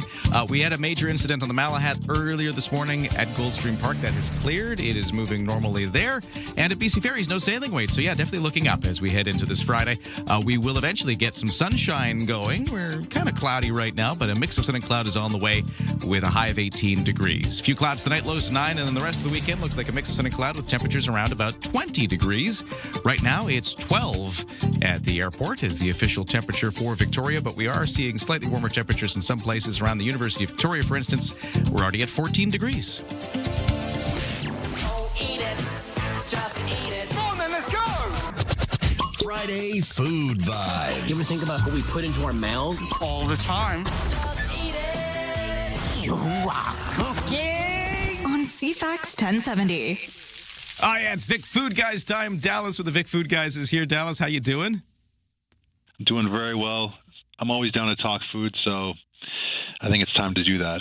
It is time to do that. You always give us a great sense of things you've been eating and enjoying, or just stuff that's happening on the weekend ahead. So where are we at today? Where's your head at? Yeah, actually, one thing I've been reflecting on, it's funny that I live in such a different space than most people, because it's like I eat out so much that it's like I can't fathom not doing that. And it's like everyone I talk to, it's very expensive to do it, right? Yeah. So I've been reflecting on that lately, that maybe I need to course correct and not quite do as much as I do. But yeah, there's a bunch of cool stuff happening this weekend related to Mother's Day. Of course, yeah. So yeah, I thought we might touch on some of that. The places that we mentioned here, I think that the best move would be to call the restaurant to see about booking a space. But the first place I'm going to mention is Kinu, which we've talked about them a few times in the past. We've had Kieran when we were doing the Monday things, and they're doing a Mother's Day chai special occasion. And what this looks like, it's $55 a person. It's like a lavish 3-tier snack tower, but also combined with like handcrafted chai or herbal teas that you can get. And there are some extra additions you can add onto it, but it's just a way to do a different presentation of an afternoon tea at Kinu, which I don't think they normally do something like this. So it's really cool that they're presenting this. And being an Indian restaurant, they're going to have different flavors and spices and things going on that you might actually not be used to in sort of that setting of like a tea. So I think that's going to be really cool. And that's at Kinu at Uptown. Kinu at Uptown, a chai with a lavish 3-tier snack tower. I love this. Okay, so that's one of the Mother's Day options. Cool, yeah. What else you got? Yeah, then we got Live Cafe and Bistro in Oak Bay. They're doing a 3-course Mother's Day dinner. That one's coming in at $68 a person. When I posted some stuff up on Instagram, Milton, who owns Live, everyone that knows him is like, he's the nicest guy ever. And like the food's amazing. And, when I went in, I was blown away. So just an all around, just great place. And when you're in there, it's a place where you want to be. It's very lively. There's a lot of windows, it's very bright. But they're going to be doing this 3-course Mother's Day dinner at Live Cafe and Bistro. And they also have a kid's dinner menu to pair with that at $29 a person. So, so if you bring the kids and they're not into the whole thing, they can at least have an option tiered for them. Yeah, there'll be some like elevated food that's available for them as well, which is really cool. And that's at Live Cafe and Bistro. And then the next spot is at Cafe Malabar down on Swift Street, just off Store Street by the Johnson Street Bridge downtown. Cafe Malabar is doing a Mother's Day brunch, which is going to be a la carte. And then they're offering a coursed out dinner for $80 a person for the dinner. And that's happening on Sunday. And you'll be able to call them and make your reservations. Again, Cafe Malabar is another place where they do things on such a high level that I know there's people that come up on the Clipper from Seattle just to go to Cafe Malabar. Well, they got a lot of international attention. They got write-ups in magazines for being like one of the hot new restaurants. A couple years ago when they first opened, I remember we spoke to them back then. So yeah, really cool stuff going on there at Malabar. 100%, and they're just such nice people. They're people you want to support. And in that new space, they've really just been doing an amazing job there. So again, they're doing brunch and dinner, so you can go either route there. And as I was thinking about a Mother's Day situation, it made me remember about the White Heather Tea Room. Oh yeah, on Oak Bay Ave, kind of by the Home Hardware on Oak Bay Avenue there. I haven't given them a shout out in quite a long time, and they're every time I've gone to White Heather, it's like you're in someone's home, I guess. It's a comfortable environment, and then you get the tea there, and they've the little sandwiches, the little pinwheel sandwiches they do, and all the little treats are just absolutely delicious. And then they have their special tea blends that they do. So the White Heather Tea Room is doing some Mother's Day stuff this weekend. They may be booked up, I'm not sure, but even if you can't get there this weekend, the White Heather Tea Room, I think, is a place that you should put on your list to go no matter what weekend it is or what the occasion is. Give Mom a rain check and be like, hey, we're going later. Yeah. I mean, I would say that the value that they offer there is tremendous. And it's just such a unique experience, and it's just a place where you want to be. Hey, so. The clock is against us, and you got a couple more shout-outs, so let's get to those real quick. Yeah, we got the Machosen Farmers Market is starting up this Sunday. They're going to be running Sundays 11 to 2 p.m. That's up until October 25th. If you do go to the Machosen Market, the Farmers Market, I would say look out for the Island Chefs, our Island Chef Kitchens. They got some cool hot sauces, spice rubs, and jellies that they're selling.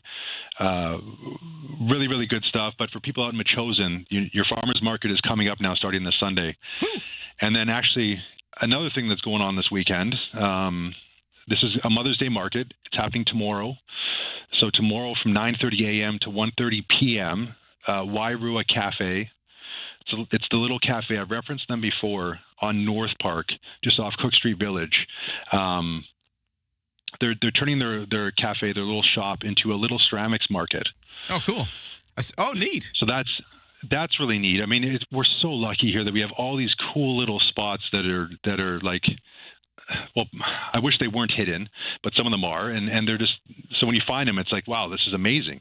It's like right off Cook Street, just like a half a block down, So Wairua, amazing cafe, a place that, again, that added on your list, and it's a place you got to go to. Off Cook Street, but it's on North Park Street. That's the street to look for. On North Park, yeah. Well, we're right at a time, though, but that is so many great Mother's Day options. And if you missed any of that, we'll post this, of course, up on our sound bites, or you can go to Ryan and Lisa, the podcast, and review what you heard with Dallas. Okay, have a wonderful weekend. Happy eating to you, and thank you so much for chatting. And if anybody also wants to find out more, you can follow Vic Food Guys on Instagram, so give them a follow. Yeah, 100%. And I will post up. I have all the stuff posted for all this stuff, so in my stories. So you can click and see the visuals of this stuff. Perfect. Sounds good. Have a good weekend, Dallas. Thank you. You too. And with that, we're out of time. Thanks so much for joining us here on CFAX all this week, but we've got so much more to come, of course, on the radio. That's just it for me today. I'll be back with you Monday. Lisa's got your 9 o'clock news coming up. We will be taking you to the Vashi Capello Show right after 9 with conversations spanning the entire country. And then Adam Sterling brings it back local at 11. Josh and Jade taking you home in the afternoons. Much more to come on CFAX 1070. You can always follow it all on the iHeartRadio app. Download that to your phone. Check it out on the web browser. However you want to go find the iHeartRadio app, you can find all of the CFAX programs and sound bites. Things like Dallas's Vic Food Guys chats. You can go find it there. Happy Mother's Day. Have a wonderful weekend. We'll talk Monday.